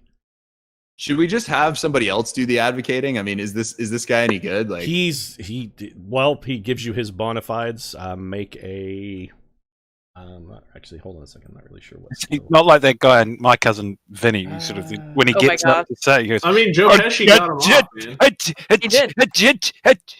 I'm not. That's a good movie. I'm not sure which skill it would be to, because this is like a profession. You know, I mentioned the word intuition earlier, and make an intelligence check for me, Biddy. That's probably the closest. There's no real skill that would be appropriate for this. Make an intelligence check. No, I trust. Make an investigation check. I stand corrected. Make an investigation roll. Okay. He tells you his credentials. Here, but I roll, it's 16. Let me. I just rolled it offline. It's 16. Okay. So he gives you his credentials, and after saying them, this guy is a defense attorney. He's a public defender for Zenobia. He seems reasonably knowledgeable. You're confident he's familiar with all the laws of Zenobia. Adventurers Guild contract stuff, though, is not his specialty. So he will say, well, I mean, if we're talking about contracts, I really, I'll do my best as far as the criminal charges, but if we're looking for something involving the Adventurers Guild and contract law, probably you yourself are more versed in that than I am, and also you might be best suited to wait for a member of the guild. I'm happy to appeal to the judge to say you want an Adventurers Guild specialist to come in and represent you, and I'm sure he will grant that motion, but that's the best I can do. It's just it's a little outside my wheelhouse. Okay, so I think either this guy represents us, or I should, or someone like Bardatos should. While we're deciding this. You guys can work together too, but if you want to be like Bardatos, okay, yeah, let's work together. I'll do the contracts, document stuff. Yeah. You can say we plan to represent ourselves with Bardatos and I will be representing our group. With me as I'm co-counsel, he's lead. Since I'm pretty observational in terms of like performance, sure. Is there anything I can glean from this from our defense attorney about like what kind of if he would generally present like a good job? Like, is he charismatic? Does he have oh, this guy's going places? To him. Make a perception check. Make a perception check. I mean, with my wait, I need dice. Oh, I'm sorry. Let me. With my wisdom bonus, etc. not to mention understanding of history and insight. Give me a second on these in Auckland. So I think I should assist the defense. You guys can all participate. If you guys want to say we're all 5 are lawyers and we represent ourselves, they will let you do that. There's no legal reason why they wouldn't allow that. Yeah, but I think it should be the 3 of... Oh, sorry, go ahead. No, it's fine. I was just going to say. I mean, I as far as using intuition, there is no way I thought over the last 2 weeks that this was going to turn into a courtroom drama. I kind of expected this, actually, for some reason. I was totally It's been foreshadowed from the beginning. Okay, dice are there. So go ahead and make a insight roll for me. Was it insight? Yeah, insight. You said perception. I'm sorry, perception. Yeah. What'd you get? 17. Okay, he seems very professional, and I mean, he has a good demeanor. He seems like he knows his stuff. And he admitted that this is not his particular specialty. So he said, "I'll do the best I can. I have a little experience with this, but it's you're asking a criminal defense attorney to get into contract law, and while I know the fundamentals, I'm not this isn't my bit. I don't practice this kind of law." Could Biddy help the lawyer? He will. Okay, yeah. So if you present the idea of him representing you with Biddy as co-counsel, he's gonna need some convincing. Well, I was. I mean, you're not. No offense, sir, but you're not a member of the Zenobian Association of Barristers. Do you have anything to? I mean, I don't want to impugn your dignity or honor, but I'm not sure I want you as co-counsel because I'm not. No offense, I have no idea what your chops are. It seems like a good attorney wouldn't have wound up here. That's a fair point, but can I just show him my credentials and be like, no, I think he should you have gesture to the rest of us. Do you not have in your possession? You probably don't have it in your possession, but you have. You might mention, hey, I have a badge of because you have an insignia. Yeah, I have an insignia. Yeah, I'll just have him. He should have a list of our possessions, and so yeah. But again, I want him to be the main attorney. But I think if we need somebody to like do contract, like human interpretation, can be like second chair. Okay. I mean, okay. I can see that contract law is rather your specialty. Then this is something you do in Dragonmyrth, and I see you've got your credentials here. I can make a motion for pro hoc vice and accept you as co-counsel, but my one condition is. I mean, you won't be receiving any part of the retainer for your services. Is that? Well, you're getting paid by the state anyway, so he is. But what he's saying is he's not going to pay you if you want to run. If you I don't need to be co-counsel. You ain't getting a cut of his bit. You can pay me in not being in prison. Fair enough. Then I'll do my best. Okay. So you have an agreement then. This guy and Biddy are going to work together as lead counsel, and Biddy are going to be co-counsel. And the rest of you, how do you want to be involved, or do you just want to sit quietly? I'll sit quietly. Okay. I have no experience or interest. So they remand you then. By the way, the bailiff is this is a large golem. That is a large iron golem. I figured. Okay. Well, I would like to take part in the defense. Not necessarily to say anything, but at least to have my. You guys can be seated wherever you want on this row of stuff, but you are they're going to require you to sit down in the gallery and behave yourself. Also, you notice there's one guy over here in the gallery. By the way, everybody make a quick perception check. Is Tink going to be counsel as well? I didn't like the way that you inflected that. I mean, the agreement was between Biddy and this guy, because if you're going to want to be up there, this guy is going to say no. You are not an attorney. He will not let you potentially damage his reputation or standing in the legal community. He's not going to let you talk or be up there. How about I potentially damage his teeth? You're a dentist, not an attorney. He's not going to... If you want to be up there, you and Biddy can do it, but he's leaving. If your demand is that a dentist be part of the proceedings, he's going to say no. It played such a big part of the last game. I got an 18. Okay. Everybody tell me what you got in your perception check. So there is 19. A small, silent, very still, very, very pale man in a hooded robe just sitting over here quietly, not doing anything. With a 19, Colonel, you're not even sure this fucking guy is breathing. He may be a Zenobian, but honestly, you're not sure. Okay. But he is very quiet, very still, and unspeakably pale. Like he is sheet white, ghost sort of white. Is he looking over us at all, or is he He's not even moving. He's just sitting there staring straight ahead, doing nothing. It could be a statue. Okay. All right, so you guys make some quick hashing, and then the judge and his scribe walk in, and when they do, the golem over here goes, hear ye, the great magistrate, justice, and provider of equality under the law is now presiding over the third court of Zenobian criminal system. All rise for Judge Dredd. Judge Dredd. Oh no. Are you guys Okay. you guys stand up? Yeah. Yes. Okay. Yep, You yep. stand up, and the judge and his scribe walk in. He's like, Judge Dredd, now presiding, be seated. And then it falls silent. It should have been Judge Judy. His name, he's like, yeah. Okay, the judge comes and he's like, oh, hey, all right, then everything called to order. Who's here for the defense? I'm gonna gesture at This guy pipes up. Normally our and our two Gregory, counsel. this guy pipes up and says, Gregory Gregerson for the defense, and for the defendants, Your Honor. And then he nudges Biddy. yes, and with Go.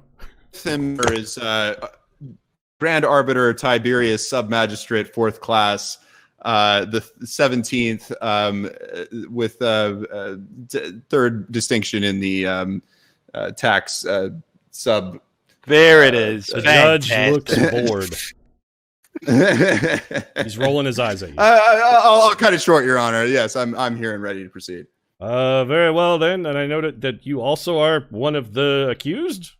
This is a little unusual. Mr. Gregerson, what do you have to say for yourself? And he's like, well, I mean, I checked his credentials, sir, and he is, a member in good standing of the Dragonmyrth Association, and we have some contract issues, we believe, that are going to be at bar in this particular case, and as you know, sir, I practice here frequently. I'm no expert in contract law. Normally we would farm that out to the Adventurers Guild sorts, but this man is going to act as co-counsel and field questions with regards to the contract.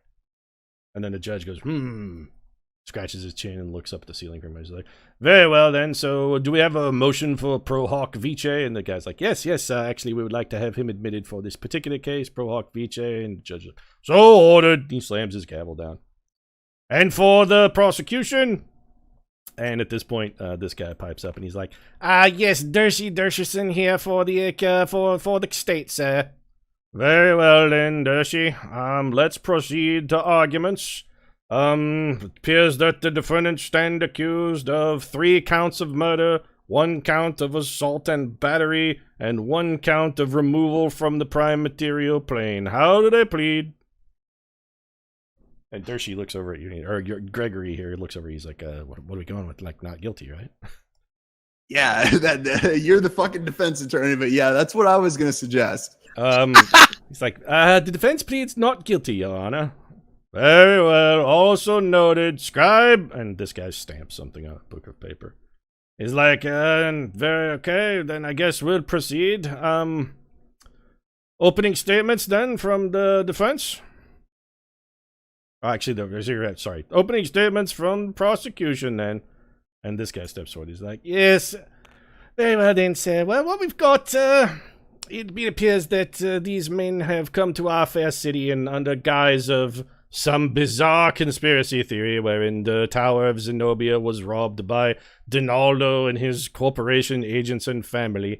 They have decided to murder several members of Donaldo's family and claim that they are working for Zenobia, who in defense of recovering stolen property. This is a completely absurd notion, as we all know. Who in their right mind would try to rob Zenobia, and even if they succeeded, it's just the entire thing is preposterous, sir. Our contention is that this band of miscreants has just come to our fair city, made up some manner of story, and began murdering people and taking their possessions. And I think you will find that we will prove beyond a shadow of a doubt that these individuals are, in fact, not agents of any particular Dragonmyrth authorized authority, not associated with the Adventurers Guild in any way, and definitely not in the service of the glorious Zenobia herself. and that we will prove this beyond any sort of doubt, that they are, in fact, just a bunch of lunatic itinerant murderers. Thank you, Your Honor. And then he goes back to his table. And the judge boomed, very well then, defense, your arguments? Greggy, listen, you want to handle this one, or you want me to take it? Fine, I'll give it a shot. You don't seem very eager to volunteer. I honestly, like I said, I told you, I don't have quite the whole story here, but I mean, I'll do my best if you want, but otherwise, I got it, Gregor. I'll cook up some more nonsense and get us even deeper in trouble. Okay. Oh, good morning, Your Honor. I'm Grand Arbiter Tiberius the 13th. Yes, please don't. Yes, thank you. Limited time here. My docket is quite full today. Let us proceed with due haste. Yes, Your Honor, and in the interest of time, let me keep things simple. First, the exhibits before you that were confiscated from our persons indicate, first, that we were operating under a contract from the Thieves Guild to retrieve a stolen item. Second, the papers indicate, as I have laid out in the memorandum to the court that I will hand up at this time, that there is a connection, evidence of a connection between the Donaldo family, including Pew Pew, and the alleged apprehension or stealing, if you will, theft of that item. And finally, that there are multiple witness affidavits indicating that we were acting in self-defense and were attacked yesterday morning by a group of ruffians who we did not provoke. And those facts alone demonstrate that any actions that were alleged by the defense to have been improper or in violation of law were actually justified either under the operative contract or under the law of self-defense. Although we do deny those allegations, Your Honor, as whether or not they are true, they would have been justified even if true. And therefore, Your Honor, we submit that there is not probable cause to detain us and would request release without bail.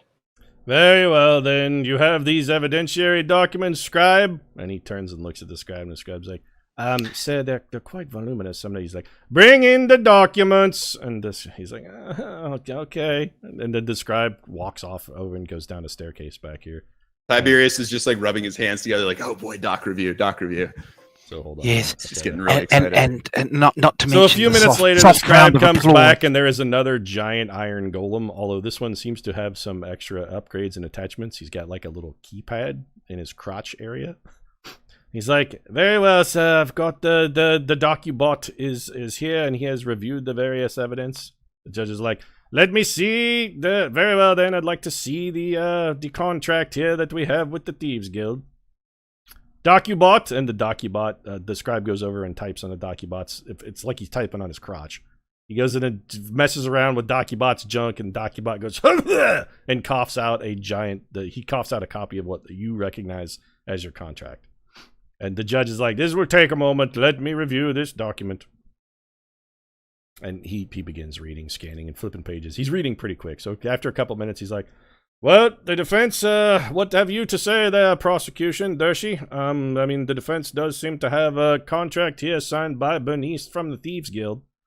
This guy steps forward. He's like, yes, well, Your Honor, it is our contention that this particular document is, in fact, a forgery. It is well known that one member of this party, namely this man here, and he points at Bardatos, is a widely known forger and miscreant, and we have reason to suspect the veracity of that document is, in fact, highly questionable. We would like to consult with the Adventurers Guild themselves to ascertain the validity of this. And at this point, hold on a second, I'm going to have to add something. Oh, no, never mind. Actually, we're good. Can I say, like, objection, Your Honor, an evidentiary determination as to the authenticity of the document is premature at this time. This is not a trial. This is an arraignment to determine whether probable cause exists to hold us. All reasonable inferences should be drawn in our favor as to the authenticity of documents. Sustained, Dershi. Return to your table. Very well, then. The court is willing to accept this. What else have you to say for your self-defense? Anything else? I think I've made my points, Your Honor, unless you have any questions. All right, then. Docubot. Let us see this other secondary evidence as presented. I believe we were told there were some manner of corporate shenanigans, and the scribe goes over and kicks the robot in the junk again. And the robot says, error, voluminous documents, unable to regurgitate. And the judge is like, Bitty, bitty, bitty. unexpected. And the scribe's like, 1 moment, Your Honor, 1 moment. I'll let me see if I can get a summary. And he begins furiously punching the robot in the dick. That goes on for about 5 minutes, and then the robot goes and coughs out a rather large sheaf of paper, but vastly condensed over what you guys had in your documents. And the judge is like, oh, goodness. 10-minute recess. All remain seated. I'll be back. And he goes and he and the scribe go back and wander off into his chambers. So they have exited the building. Just out of character for a moment, can I take a pee break during the recess? Yeah, go ahead. Oh, I mean, stuff's going to happen with you guys, but yeah, if we want to take a minute, that's cool. Everybody go grab some coffee and pee. We can put the break on. Boom, lawyered. I briefly got up to get another drink while that was going on. EA for wireless headphones. So Biddy can holler when he's back. This is better than any legal episode of any so show while the recess actually I didn't mean to do that. That's fine. While the recess is going on, actually, let me find. What's our ghostly friend doing? That guy has not moved. You are not even certain that is not like you're basically like 30% certain that he is a statue. And this is him here, right across the way from us. Yep, Yeah, he's just sitting there. And there are no other guests in the courthouse. Well, that actually is about to change. Can I ask our lawyer if he knows who the statue is? Yeah, you can. You guys, you're just waiting for the judge to come back. So say whatever you want to do in character. Feel free to do it. While we have a moment, do you recognize the person sitting across the aisle there? They may need medical attention. They haven't moved at all. I've never seen that. I've never seen that man before at all. I'm not even sure it is a man. That statue isn't usually there. I'm a doctor. No, you're not. Well, actually, dentist counts. He also sort of is, Colonel. So at that point, a gnome walks into the courtroom and sits down in this seat. I need you guys to make perception checks. Gnome.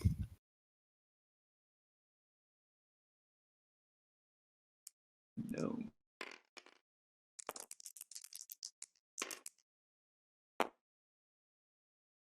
Ugh, gnome. Anybody beat a 15? No. Yep. I have exactly a 15. Colonel Bardatas, you're I pretty have sure that's 17. Bernice. Cool. Oh, sweet. Are you back, Biddy? Yeah, I'm Okay. back. So you got did you pass your perception check? No, I did not. Okay. So Biddy, you and the Colonel, Colonel, you and Bardatas. Bardatas and Martinique are pretty sure that's Bernice. She has a kind of her nose looks different, and she's got some smudges on her face. She's wearing like hobo clothing, but you're pretty sure that's Bernice. She sits down and doesn't say anything though. Is there a way I can just like gesture to her to be like a sort of like a half wave or something you would do to someone like you would know okay, like You're thinking thieves can't. That might be something the Colonel would do because she knows thieves can't. But also, you could just turn around and talk to her as well. Like you could just whisper. Yeah. So let me just turn around, kind of get down and speak quietly. Hello, is that you, Bernice? Of course it is. Who the fuck do you think it is? What are you guys doing here? Well, we were caught up in some it's some nonsense with those, Yeah, no shit. I Red heard you Bull murdered 3 people. What the fuck was you thinking? You killed Donaldo's son? Why we didn't tell you to murder nobody. What the hell's he doing? We were trying to investigate, and he came out at us. I mean, that's not what my contacts told me. They told me you broke into his house while he was shredding papers, and then you murdered him. Well, I didn't break into anything. Did your contacts also? That's bullshit. They don't believe us about the tooth monster. Do you have a witness on the tooth monster thing? We got samples and stuff. Yeah, if we need them. You got samples. Of course we did. We sent as soon as you guys were done and we heard you fucking killed people. We sent people there to scoop the scene. We didn't find any good evidence though, because somebody already cleaned out all the documents. What'd you guys fucking do with all that shit? L. Well, there's where is it? We know it was in there, but what'd you guys do with it? It's in a bag of holding. So the cops have it. This is what you're telling me. Yes. You guys gave it to the... Okay, you turned it over. Well, I mean, fuck. You got... God damn it. Why the... Zenobia got to be out of her goddamn mind. Why the fuck did she send me you guys? The competent people... I mean, we literally asked her that question, and she didn't have an answer, so I don't know. The cop... well, I mean, there's worse places it could be, I guess, if it's in the possession of the cops. That could have gone worse. They're going to find out about some stuff that maybe they shouldn't find out about, but I guess long story short, we can just pin it all on Cotton. Okay. So do you guys need anything? What can we do to help? Perhaps Zenobia's intercession would help a great good luck, deal. champ. Maybe God. How about her intercession? Maybe Chandria herself will descend from the heavens and just come down here and smite the judge. I mean, while we're wishing, why don't we go big? Well, could you maybe share some of those, on that topic, how are your collected? teeth? You know what, Turtle Man? Just be quiet and let the adults talk. Talking about my teeth. So I'm going to gesture back to like shut up, and I'm just going to continue talking. I know that I failed my perception check on who this woman is. But you have a perception check on like a bunch of shit's happening behind me. And you've heard everything that's going on. Lots of heated whispering. You've heard everything that's going on, and you're like, these guys can just be like, it's Bernice. Like they've I want to. Can I just pass a note or something? I know that's what I was hoping you do. Can I just be like, hey, can we call her as a witness to authenticate our contract since nobody believes that they think it's inauthentic? I mean, we may not have to, but so what you ask? We may not have to. Will I incriminate myself in thieving from Zenobia's tower? What are you out of your fucking mind? Of course, I'm not going to do that. No fucking way. Not the other documents. The contract, just the contract that we signed with. I mean, they got a copy of it. They have all the evidence. They got a copy of it. I know, but the other guy said it was fake. The other guy's fake. Dershey? You're gonna listen to fucking Dershey, the shittiest prosecution attorney? Well, the judge didn't either, luckily. So the guy's full of shit. All right, he we makes probably up don't stuff need all the time. He's almost been disbarred 5 times. Well, I was going to ask, is there any way you could get those samples of the pink goop and the teeth into evidence to support our, assertion of it transformation of that dog thing? And can I get it in there legally? It actually pains me that you bring that up. Can I get it in there legally? Of course not. But here, and then he flips you a vial of goo. Oh, nice. Oh my fucking god. I mean, I got the evidence. Like, I don't know how the fuck you guys are going to get it admitted, but the chain of custody on that is super suspicious. That I found is not evidence. Typically, like, hey, I found this vial of goo. I can't prove where it came from. It's just here's some goo, Your Honor. Like, I don't think that's gonna work. Oh no! But Bernice just specifically mentioned chain of custody. He's like, yeah, good luck with the chain of custody on that. Anything else? And you guys notice that this dude has turned his head and is now staring directly at Barnatas. Ugh. Like, with the minimal amount of motion it could possibly be achieved, he turned his head. And also, you're pretty sure his head is turned just very slightly farther to the left than a human or an actual humanoid would be capable of. Like, he turned his head to the left, but just a little too far. We're back in his nightmare.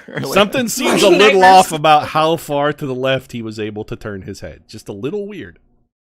Can we? So look, I'm not super comfortable being in a court of law. Well, what do you know? Do you guys want anything else? Because I gotta go. The judge is going to be back any second. Is there a better lawyer attorney that you could get down here to? I mean, Greg is pretty good. Sometimes we hire him to represent our guys. He knows his shit. He's a good criminal. He's good with crime. A good criminal. Smooth criminal. I start moonwalking as soon as you smooth criminal. Sure. You're actually we're back to Michael Jackson. You are incapable of moonwalking, Tink, because you are currently wearing manacles on your feet. Oh, I fall over. You guys are all still cuffed. You still have your magical manacles on your hands and feet both. They didn't remove those. All right. Well, look, the judge is coming back. I gotta go. And then Bernice sneaks out. Good luck with that cavity. Bernice. And at this point, the judge and the scribe return. They come back in. It's hard to get the judge on this podium. The judge has fallen off the world.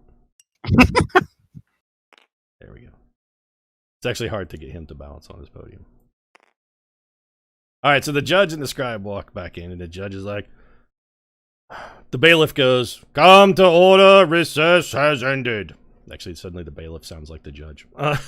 The judge is like, all right, after a review of the summary of these documents, the court is willing to stipulate some type of involvement with Dinaldo and this associated missing object of Zenobia, although this would be something that would need additional discovery at trial.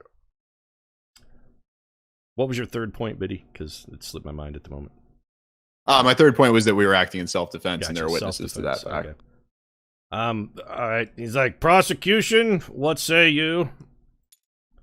The defense claims they can name witnesses to exonerate their actions as self-defense. And there she steps on. He's like, well, Your Honor, you see, there was no one else present at the Dinaldo estate when these heinous people viciously murdered Pew Pew and Aaron Dinaldo, both of them savagely murdered in their own home while securing documents that were their own possession. Are you objecting, Bardatos? Yes, I'm just going to yell objection to try to... The judge goes, silence, and waves a finger at you. You can no longer speak. I'll have no interruptions from the gallery. Any other additional eruptions or disturbances from the gallery will be settled by the bailiff. Gallery, soon to be gallows at this rate. As I was saying, to dig it back to this guy. As I was saying, Your Honor, this is all pernicious. The prosecution stipulates that both their attack on Pew Pew and Aaron was completely unwarranted, far outside the purview of their actual contract, and the subsequent murder of Fitney, the assault of Nisley Nolan, and the unwitting banishing of Jacqueline were therefore also unwarranted. The judges, very well then, defense, how do you respond to these accusations? You say you have witnesses. Please give us a witness list. So who do you want to say call as a witness? Well, I could call one of us, but what I was really referring to was the fact that there were other like civilians around. I'm aware, but do you have the names of any of those civilians or anything? Well, the police report would have those names. The police report would have those names. They would have questioned the witnesses. Okay, so you're gonna say those. So Gregory goes.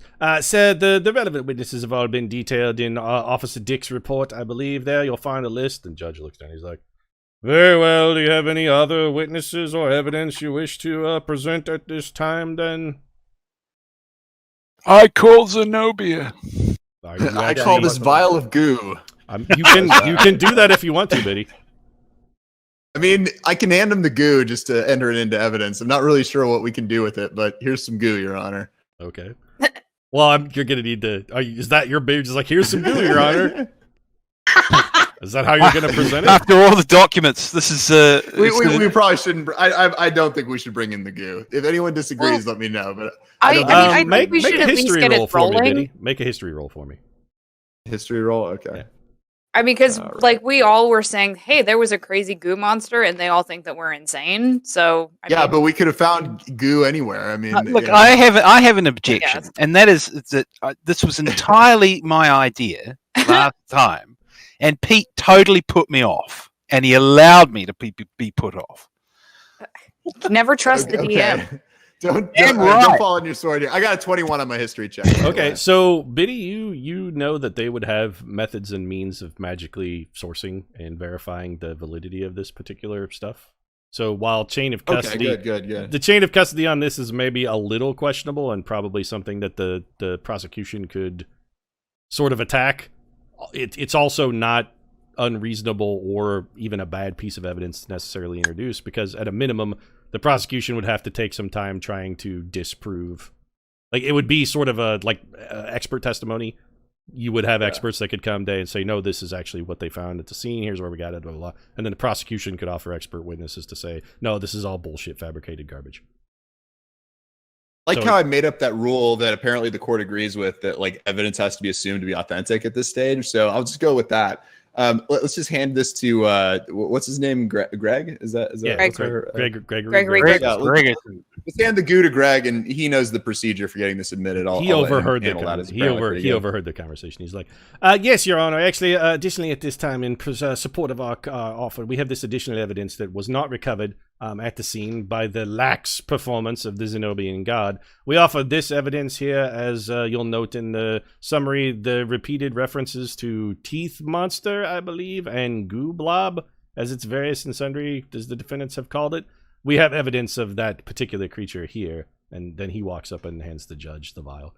"Permission to approach the bench, Your Honor." "Granted." He comes up and gives him the vial, then steps back. "Very well, then." And he turns and throws that at the Docubot, which opens its mouth and swallows the vial. Anything additional required, then? Prosecution? I don't believe so, Your Honor. Defense? All right, then. 10-minute recess while I peruse some additional facts and ruminate over the accused. Then he and the scribe step out again, and the bailiff bangs his mace on the floor and says, 10-minute recess. Boom. Okay. Marty's gonna lean over and be like, "This could be going worse, right? Like, this isn't the worst." So the judge and his scribe have stepped out. Yeah, I think we're gonna win. Docubot also turns and shuffles off. So, do you guys want to anything in particular you want to do between now and then? So I just want to ask. Gregory turns and he's like, "Well, this is actually our defender. Does this seem like it's flying, or?" I mean, this is going far better than I expected. I just thought you were crazy people, but when Bernice came in with the vial, it seems like nobody has seen Bernice in like 15 years. Are you sure that was her? Yep. It was definitely her. I'm seething. I'm totally. Barnatos, by the way, you still we can't weren't talk. here for 15 years. I want to do. Can I do an insight check now that this guy has moved? All we know is that person. Can I do an additional check since it to look turned at its him? head, it has not. Since it turned its head, it has not moved subsequently. It's just But still can I get a sitting there. better? Since it turned its head 360 degrees. Can I get a better angle on its? It just turned it seeing its slightly face now farther that than it's turned? seems right. Just a little bit. You can make a perception roll if you want, sure, Colonel. Yeah, I want to do another check to see if I can figure out anything else about this weird thing that's staring at us. Ugh. Well, my passive is 18. Yeah, you're pretty good at this. I mean, nothing his head is about 5 to 7 degrees turned farther than you would think would be comfortable for a human. Maybe he's 5 to 7 degrees. Maybe he's just a little bit more limber than average, but he's real still. And turning your head that far to the side for the amount of time he's been staring at you, you would expect to have caused a cramp, maybe, but doesn't seem to be bothering you. Do I recognize? Because his shoulders haven't moved at all either, I guess. Nope, not a lick. Literally, the only part of him that moved was his head when he turned it to stare at Bardatos. Okay. Have I noticed anything else about it? Well, you remember the sound that we heard of the in the stalls, right? With the shredder. Was there any sound of? This guy has not made any sort of noise whatsoever. Okay. Your best guess is that he's a Zenobian. That's your best guess. But not one that we've. This may be Donaldo. Yeah, do we know what? It is definitely not Donaldo. You have seen engravings and portraits of Donaldo. That's 100% not him. Okay. Is this basically the Roger Stone of the Donaldo? You have no idea. Don't. He doesn't look like anyone you have seen or heard of. Well, okay. Make a history roll. Actually, maybe you have. All of us? Yeah, sure, all of you. Let me know if anybody gets a 25 or higher. Ooh, I did 20 plus. 24. Fuck. You got a natural 20 though? Yes. Doesn't work on skill checks. It probably counts for. Oh, okay. Unfortunately, I did not. How about for being charming? I didn't. Sorry, Tink. Yeah, I came up short too. Okay, so none of you recognize this person. Oh man, can we not assist? You not on this particular roll, no. Nice, I like that roll. Whoever did that one. Okay, none of you recognize him. Just like the difficulty on that is hard because he is. We were so close. He's a relatively obscure figure, so 1 point off, man. Okay, all right. Well, the judge and the defendant, or the judge and the scribe, walk back in. The bailiff, the robot moves out. Court is now back in session. The Honorable Judge Dredd presiding. And he thumps his mace on the floor again. Boom.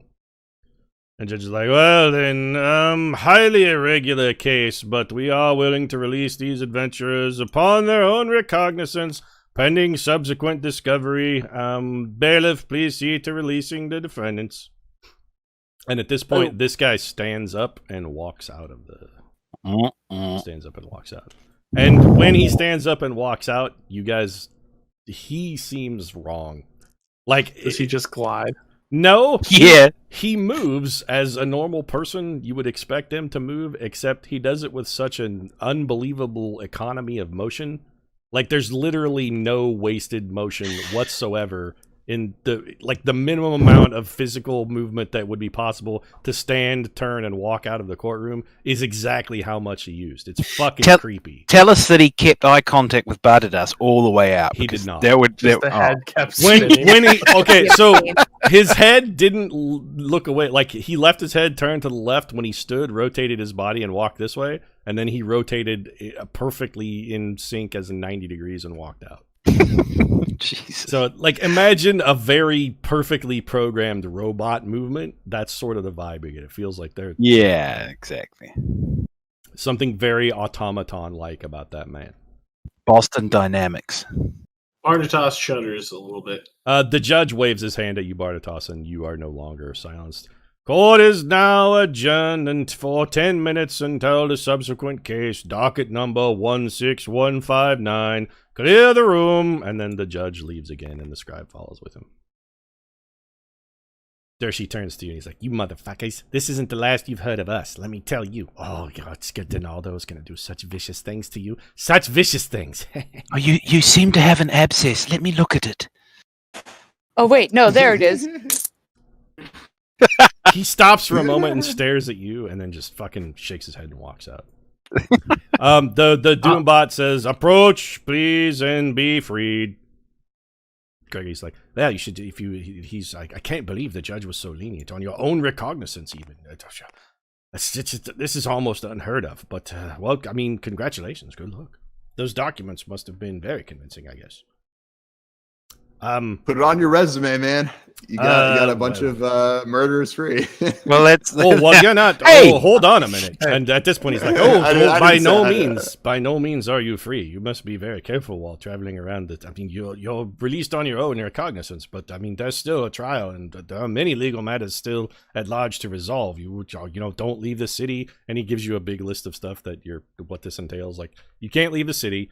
You can't commit any other additional crimes or be convicted of additional crimes, so that's general good behavior stuff. Have the documents been withheld by the court, or the court still has them in evidence? Yes. Do we get our belongings back? The Doombot actually, well, Biddy, you step up to the Doombot, and the Doombot releases your manacles, and when he releases your manacles, he also hands you a box that has your stuff in it. But the stuff does not include the documents. So you have your... Does it include the Roquefort? No, it's in there. The only thing they took were the things that they're keeping in evidence. The documents are in there. All your other possessions, Biddy, are in good order. So you guys each step up and get... Can I punch the robot in the dick and get copies of the documents? This robot doesn't have dick controls. It just has like a smooth metal plate. This is not a DocuBot. This is a bailiff bot. Bailiff bot does not come with dick punching. But Gregory is going to fill you guys in. He's like, okay, so some ground rules then. First to start, don't kill anybody else, please. That's going to complicate things savagely. Additional murders. Best behavior, you've been released on your own recognizance, so the court can call you back in whenever they please.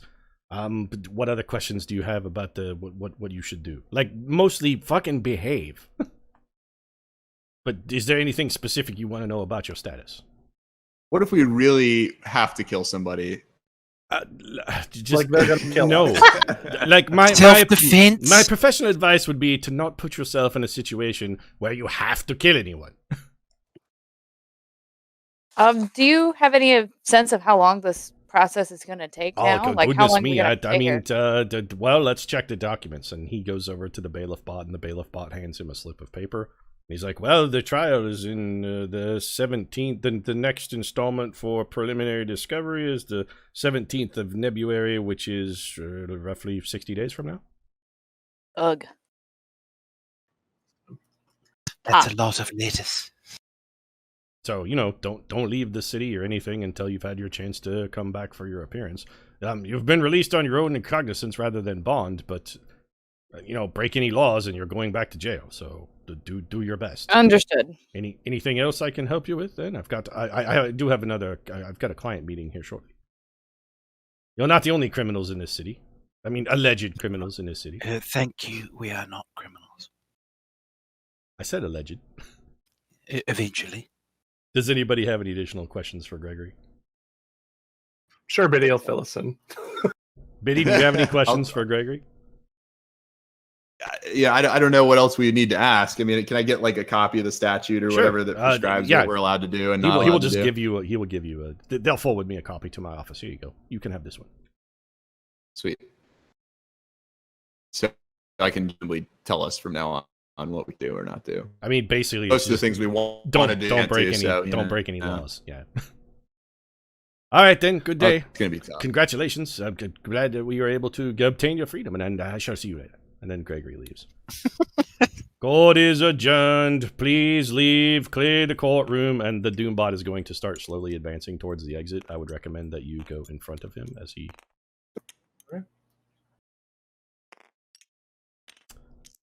So you guys step outside?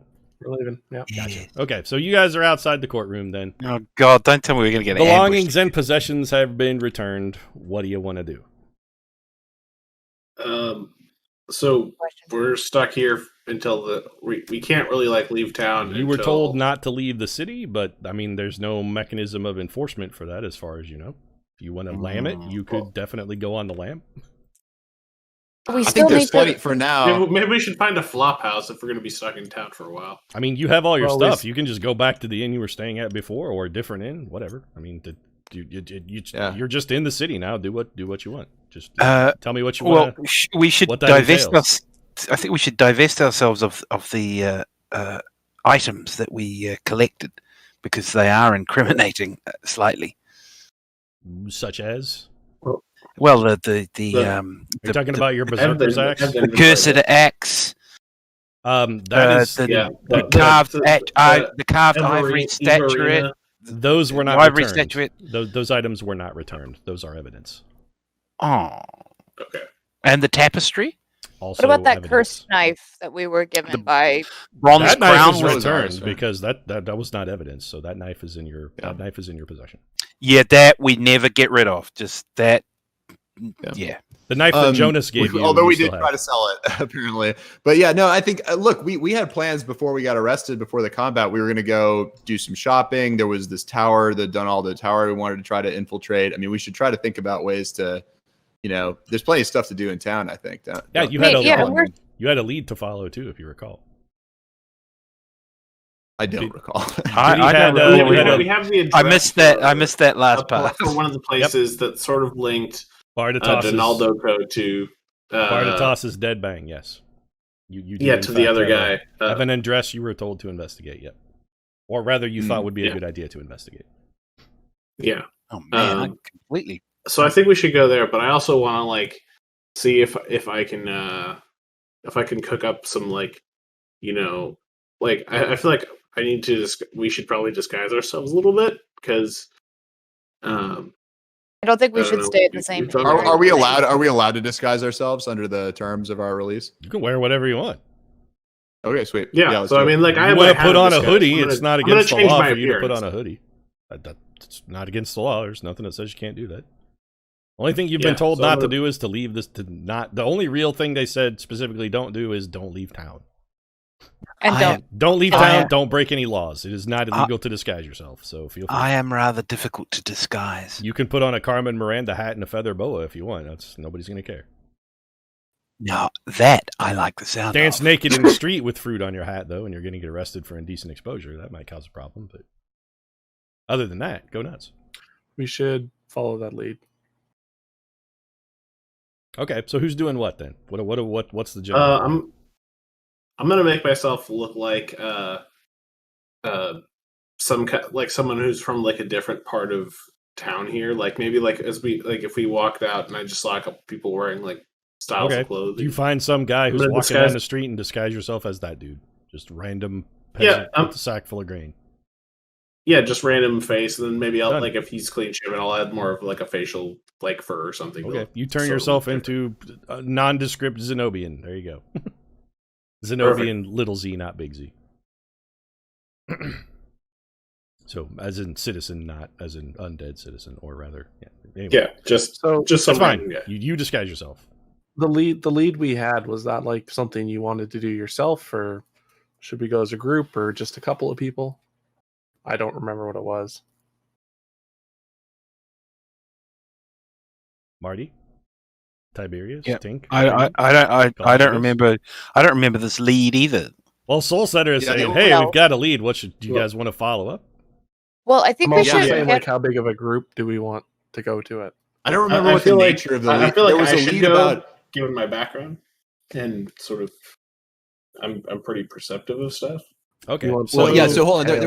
There was an address. Oh. There was an address, and I thought it was Donaldo's town. Wasn't that the lead? It was. There was one for Donaldo's. The lead was an address that was Donaldo's tower, but there's another one that you have also that is like down in the Docks district. And what does this lead have to do with? Do we know anything about? I think it was a Tom Cotton lead, wasn't it? Yeah, you had. If you remember, you had a series of emails between Cotton and what you, I believe. Yeah, as soon as you mentioned the Docks, I remembered the Cotton lead. Yeah. Yep. So you had some incriminating emails that linked the Trump or the Donald Co to Cotton, and they mentioned delivering the thing and is the thing ready and can we get the thing. They were very nondescript, if you recall, but yeah. Yeah, I think following down the Cotton line is our best next bet because we got a little sidetracked, and that was part of what made our case so weird here. You have strong reason to suspect that you will not be admitted entry into Donaldo's tower, and that breaking in would constitute a violation of your parole-ish. But going in around the docks and looking for Cotton is not breaking any laws. In no way, shape, or form. Yeah. Let's do that. That's a good place to start, probably. Can I by please... the way, go ahead. No, you first. I was going to say, as we're walking toward our destination here, it sounds like we're all heading into this lead. I learned when I leveled up, remove curse. Can I use that on our cursed dagger that we have and see what happens? You can certainly cast it at the dagger if you'd like, yeah. Yeah, let's cast it at the dagger. Okay, nothing happens. Cursed. No, the axe was cursed, not necessarily the dagger. No, because they wouldn't. You tried to sell the dagger and they wouldn't buy it because they said it was cursed. Oh, did he actually say that explicitly? He just freaked out. He freaked out and acted. Yeah, he threw it. Yeah, exactly. He threw it away. He didn't. Aaron very specifically mentioned that was bullshit. But when you cast remove curse at it, it didn't do anything. Yeah, this dagger is absolutely inextricably linked to our quest. So we just keep that like we keep each other close to our hearts. Aww. I mean, are you going to attune to the dagger? What? No.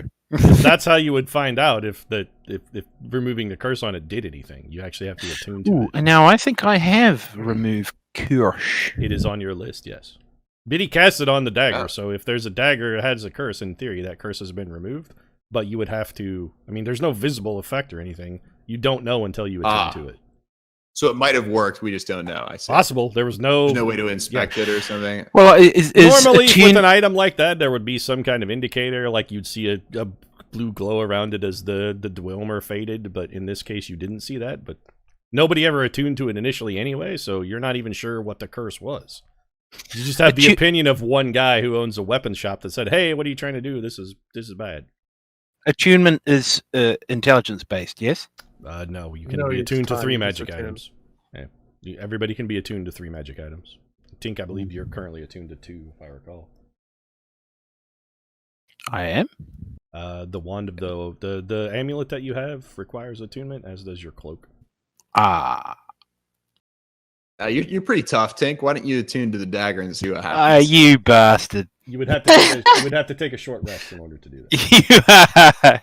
you saw where I was headed, and then you completely cut me off. Okay, fine.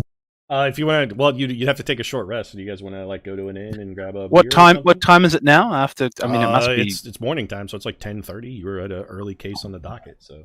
Wow, that was quick. Yep. We'll attune to the dagger later, maybe separate. But I don't think I need. I mean, you can just stop and get a beer. Taking a short rest only takes a half hour. There's no rush. If you want to do it, you can do it. All right. I mean, I'm down. Okay, You're down for me taking all the risk. I'm down for Tink trying to do something that's arguably super dangerous. First, yeah. Yeah. Okay. Well, while he's doing that, can I go look for thieves? Can I go get some thieves tools? Do you not have some? No, I had the forgery kit, but not thieves tools. You would have to go down to the Grand Bazaar, but like a lockbreaker's kit would be something that you could easily pick up there. You may have to go to a slightly disreputable location, but that wouldn't be something that would be completely unfindable. Okay. All right. So where do you want to go first? Do you want to go grab a beer, or do you want to go shopping? I'm gonna go shopping. I can just tell the group that I'll. So do you guys want to split up?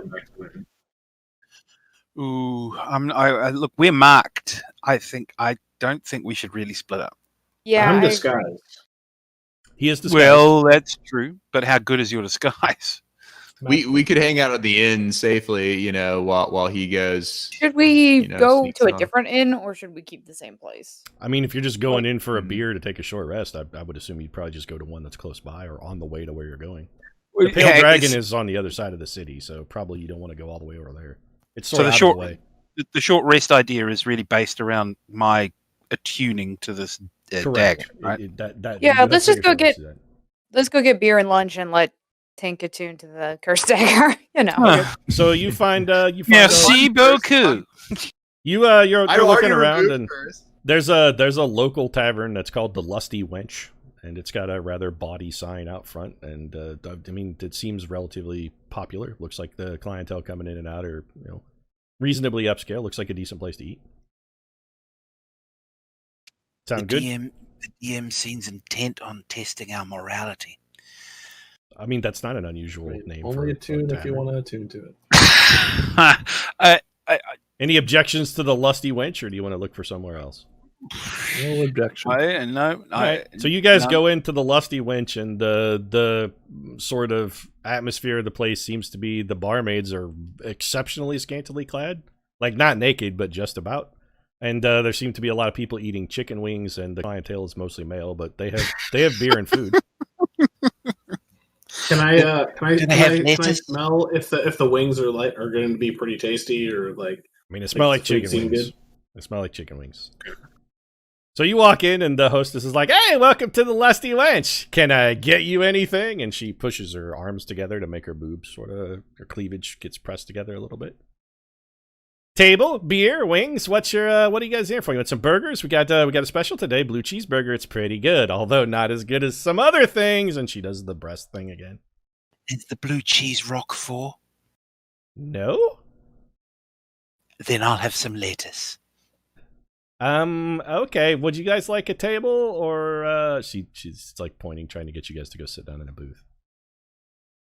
Yeah. Fine. I mean, okay. I can attune at you guys are being kind of weird, right? I can attune in a booth. Yeah, walk in, find a spot, sit down. Okay, so she leads you to a table, and she's like, "What can I get you guys to eat? You guys wings, beer? What's on the menu today? What can you guys get?" I'll have the burger. Hear me. Okay, so you order various and sundry beers and food, and she's like, "Cool," and then she bounces off bouncily to grab the various, and she's like, "What'll be right up?"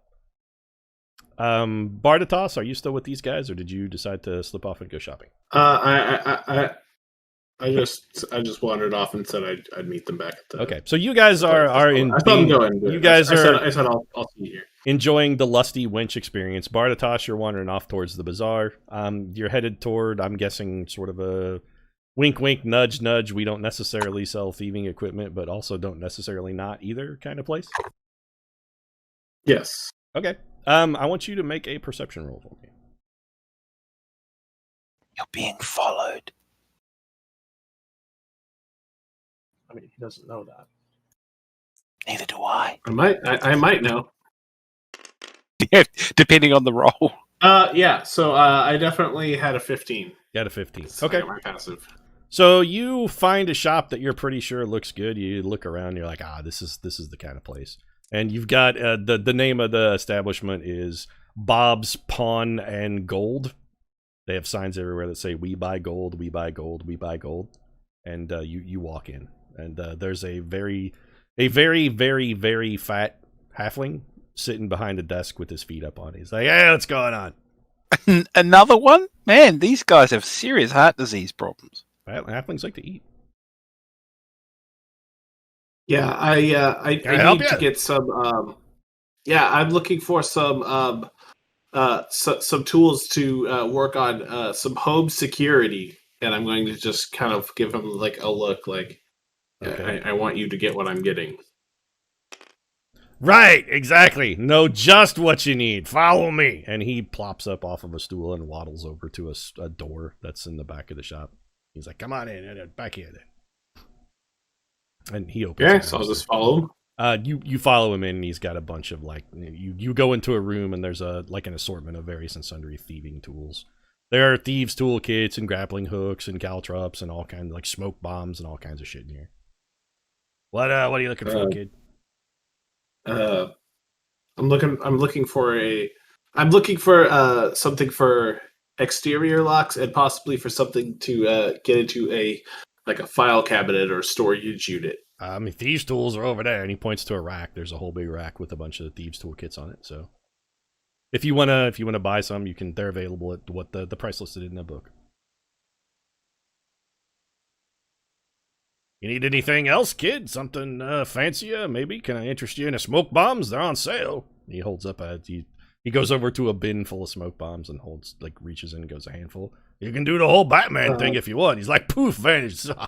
Well, it's just fucking great every time. Can you get +1 can I do a little kits puff and all that sort of stuff? of prestidigitation just so he sees that I can kind of do it. Okay, all right. It's okay. Well, I'll try. I'll stop with the upsell then, kid. I see you got your own poofs. All right then, just the kid. No,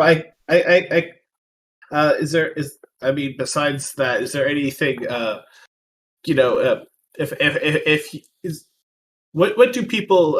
Is there any special tools in the trade local to here? There are no magical versions. Legal entanglements. I'm not sure what you mean here. Maybe an item or something that would help me figure out if someone's following or he looks confused. He looks Okay. confused. He's not sure what you're asking him for. Okay. So tell Pete what it is that you're looking for. So I was curious if there was any other things that are unique to the town that a normal thief would have that isn't going to be part of that toolkit. Is there something? No, a thieves' toolkit is a thieves' toolkit. An insignia or a. No, it's got everything you need to bend. Breaking. It's got crowbars and lockpicks and ratchets and whatnot. It's just for disarming traps or breaking into things. So those aren't thieves' toolkits aren't unique. It's pretty much the same kind of stuff everywhere. Okay, and I'm just gonna. Are you trained in thieves' tools? Yes. Okay. Usually, how'd you get trained in thieves' tools? My background. Oh, you should have it. It should have given you. You should start with them then if you're trained. You automatically have any kit you're trained in. Yeah, you should have thieves' tools if you're trained in it. Oh. Then maybe I don't need this separate diversion because I thought I needed those. Well, if you misplaced them, you can buy a replacement set. I think they're 5 gold. Thieves' tools are not expensive. Have 2 sets. That's not a bad idea. Just in case you break 25. One. Yeah. So they gave you your money back when they returned your goods. So if you want to buy a set of thieves' toolkits, you can afford it. And this is Pretty standard gear, same thing you're familiar with. So. I'm just gonna do the usual haggling attempt. Okay. You know, it's like I see these are marked at 25. Like, you know, how's 20 work for you? Well, I mean, we got a sale, but the sale's on the smoke bombs. Prestidigitation's really kind of weeding into the overhead. Like, nah, not everybody. Stupid magic is kind of taking over for the common man. But well, like, go ahead and make. I'll take a smoke bomb. Make a persuasion. Make a persuasion roll. Okay. I was going to make my counter offer.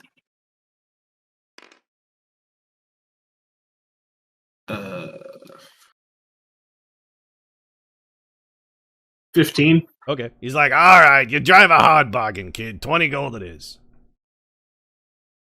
Fantastic. So I'm going to go ahead and hand him 20 gold and all right, good luck. And he ushers you out of the pseudo secret room and shuts the door and goes back to sitting on his stool. Good luck, kid. Don't get caught. I'm gonna give him kind of the knowing look, the knowing look over my shoulder as I walk out. Okay. So you're standing on the street with the newly acquired thieves toolkit. Yep. So I'm just gonna head back to the tavern where I said I would meet everyone. Okay. Make another perception roll for me.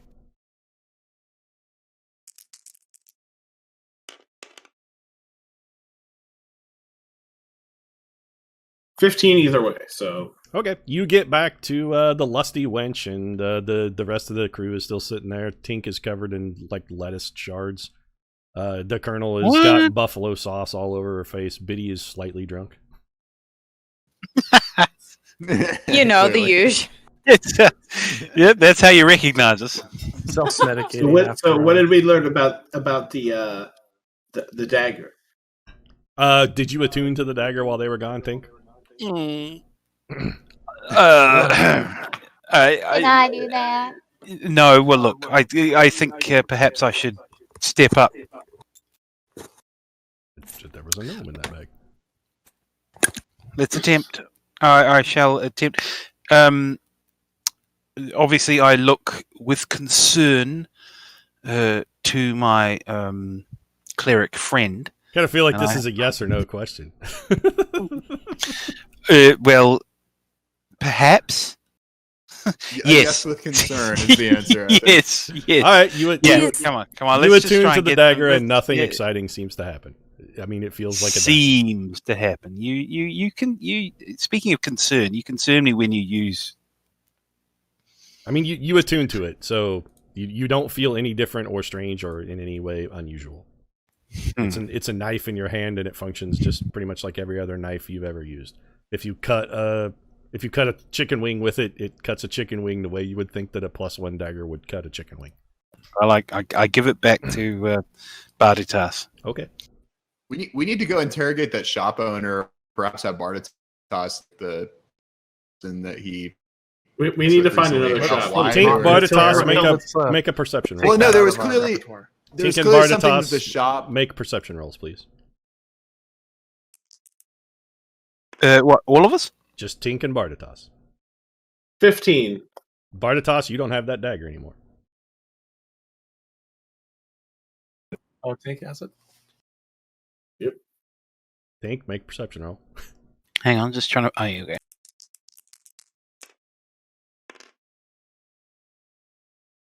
$13 plus... A dagger is on your belt. Oh. You can't get rid of it.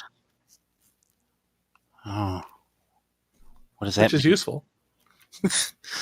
In a way. Oh, because I've attuned to it. Okay, fine, fair enough. Yep, it's just like you handed it to Barditas, and a couple seconds later, it just appeared on your belt. Tucked into your belt. I'm not sure. Barditas, would you like to attune to it? Let's have a little game, shall we? Let's see who can attune to this dagger. It'll take another half hour. It's a dagger of reappearing or whatever, where he throws it and it... Is it ensorcelled with returning? Possibly. Yeah, we can't, but this is it. It's resisted every effort we've made to work out. You could what throw the it hell and it see is. if it comes back, but I wouldn't recommend throwing a knife in a tavern. No. First of all, you know what? Actually, now that I think about it, here at the Lusty Wench, they actually have a target board. There are some people over there throwing daggers for, they're actually doing it for sport. If you wanted to try that, you could actually do that here. Yeah, my baseline agility or whatever stat affects. You're an adventurer. You can throw a fucking dagger. You're way better at it than any of these other chumps that are throwing. It's Most more of them about seeing if it returns to you after you hit or miss the target. Do we really want to be presenting magical? Well, of course, everything's magical. You're not the only adventurer in this tavern. There's a couple No, other guys I know. throwing darts that are doing trick shots. You just saw a guy ricochet a dagger off the ceiling and strike a bullseye. Wow. This sort of thing is not that uncommon. Dagger throwing is people, that's sort of like, it's basically darts, yeah. Fine, okay, let's have a go. All right, you go over to the thing and throw your knife at the board, and it goes, make an attack roll for me. Just a d20 plus your dex. Plus your proficiency. Well, you're proficient in dagger, so yeah. I rolled a natural 1, yes. All right, you throw the dagger, and it goes hilt first into the board and falls to the floor. Dunk. You look like an asshole. The other adventurers that are over there trick shotting. Was that subsequent comment necessary? You rolled a 1, so yes. Yeah, you look like a doofus. While the other adventurers are mocking you, they laugh at you like, I can't even fucking throw a dagger. Wrong end.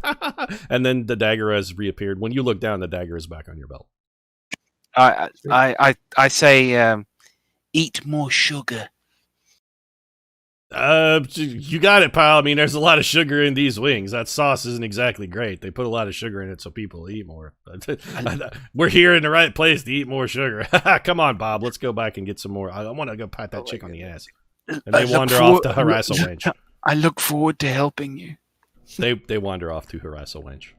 The insults are so meta that there's no way the NPC is ever going to register it as an insult. It's not an insult. It's so great. It's a guarantee. So the dagger appears to come back to you one turn. Like your surmise as an adventure is, if you for some reason become parted with the dagger, it comes back to you in the next round. Yes. It seems to have a propensity for appearing on your belt the round after you get rid of it. Indeed. Okay. If I may share, I'll share this with the company. I don't feel that comfortable with having this item attuned to myself. It is potentially evil, and that is not in my, as they say, wheelhouse. I mean, Biddy remove cursed it, and also it's just, this is not an uncommon thing for a magic item to do. Yeah, it's a pretty common type of dagger. It's not the only thing that makes it different is that we were given to it by a crazy person. Yep. You were given to it by a lunatic. This is true. Yes. Maybe Martinique should. If Martinique's not attuned to 3 items, maybe Martinique should attune to it because the only real drawback, Tink, is it is taking up one of your attuning slots. So if there's some other item you would rather be attuned to while you are attuned to the dagger, you cannot attune to that item. Not especially. It was just its provenance that sort of concerned me, and also the reaction of the high-level professional who threw the thing out of the door of his establishment. And he freaked. He freaked. He totally freaked. So think about what the item does, and then think about the fact that you tried to sell it to him. Comes back to you. Biddy has hit the nail on the head. I'm sorry, I didn't hear. If you sell it that to again, him, Tiberius. it will come right back to you. Right? He won't buy it because if you sell it to him, it'll come right back to you. So it's a scam. It's a scam. He doesn't like the scam aspect of it. Yeah, so no, but honestly, I think like somebody who has really high dex and wants to use throwing weapons should maybe attune to it because it's potentially used Martinique, but perhaps. Yeah, everybody make a perception roll for me while you guys are shouldn't this be a thing also for the dude who gave it to us, whatever his name was? I can't fucking remember. Roy? Or you mean Jonas? No. Jonas. I mean, if Jonas wasn't attuned to it, there's no reason it would have come back to him. If he was attuned to it, it would have immediately gone back to him like months ago. When we were that is a safe thing to assume, Colonel. Yeah, if he had been attuned to it when he gave it to you guys, it would have just reappeared on his belt the next turn. Well, I assumed collecting a little bowl of glop from the tooth monster was a good idea, but I was disabused of that. What'd you guys get on your rolls? I rolled a 16. Okay. Everybody tell me what we got. Lexi got a 16? Yeah. No, what was the perception. check? I'm sorry. Perception. 17 plus 4, 21. 21 for 2. 8. 8. 10. You can't get lower than your perception. Oh, 10. Okay. What'd you get, Colonel? 18. 18. Okay. So I got 23. Silk, you notice at the door there's a cape that flashed. Also, Colonel, or Tink, you got 21, right? We? Yeah, you guys notice a man in the dark, a dark cloak walk out the front door. It seems vaguely familiar. Just catch a flash of cloak. Not with a rotating head. I mean, you didn't see any head rotating, but there was a person in like a robe, like a hooded cloak, a hooded figure. You caught a glimpse of them as they slipped out the door. Am I able to discern that they moved with exceptional grace? You just caught a glimpse of a robe as it rounded the corner. Like you barely caught a flash of it. Fair enough. Doors here. Somebody's pizza. DoorDash. Pizza's here. So what do you guys want to do? I suggest we leave. I want a picture of the pizza.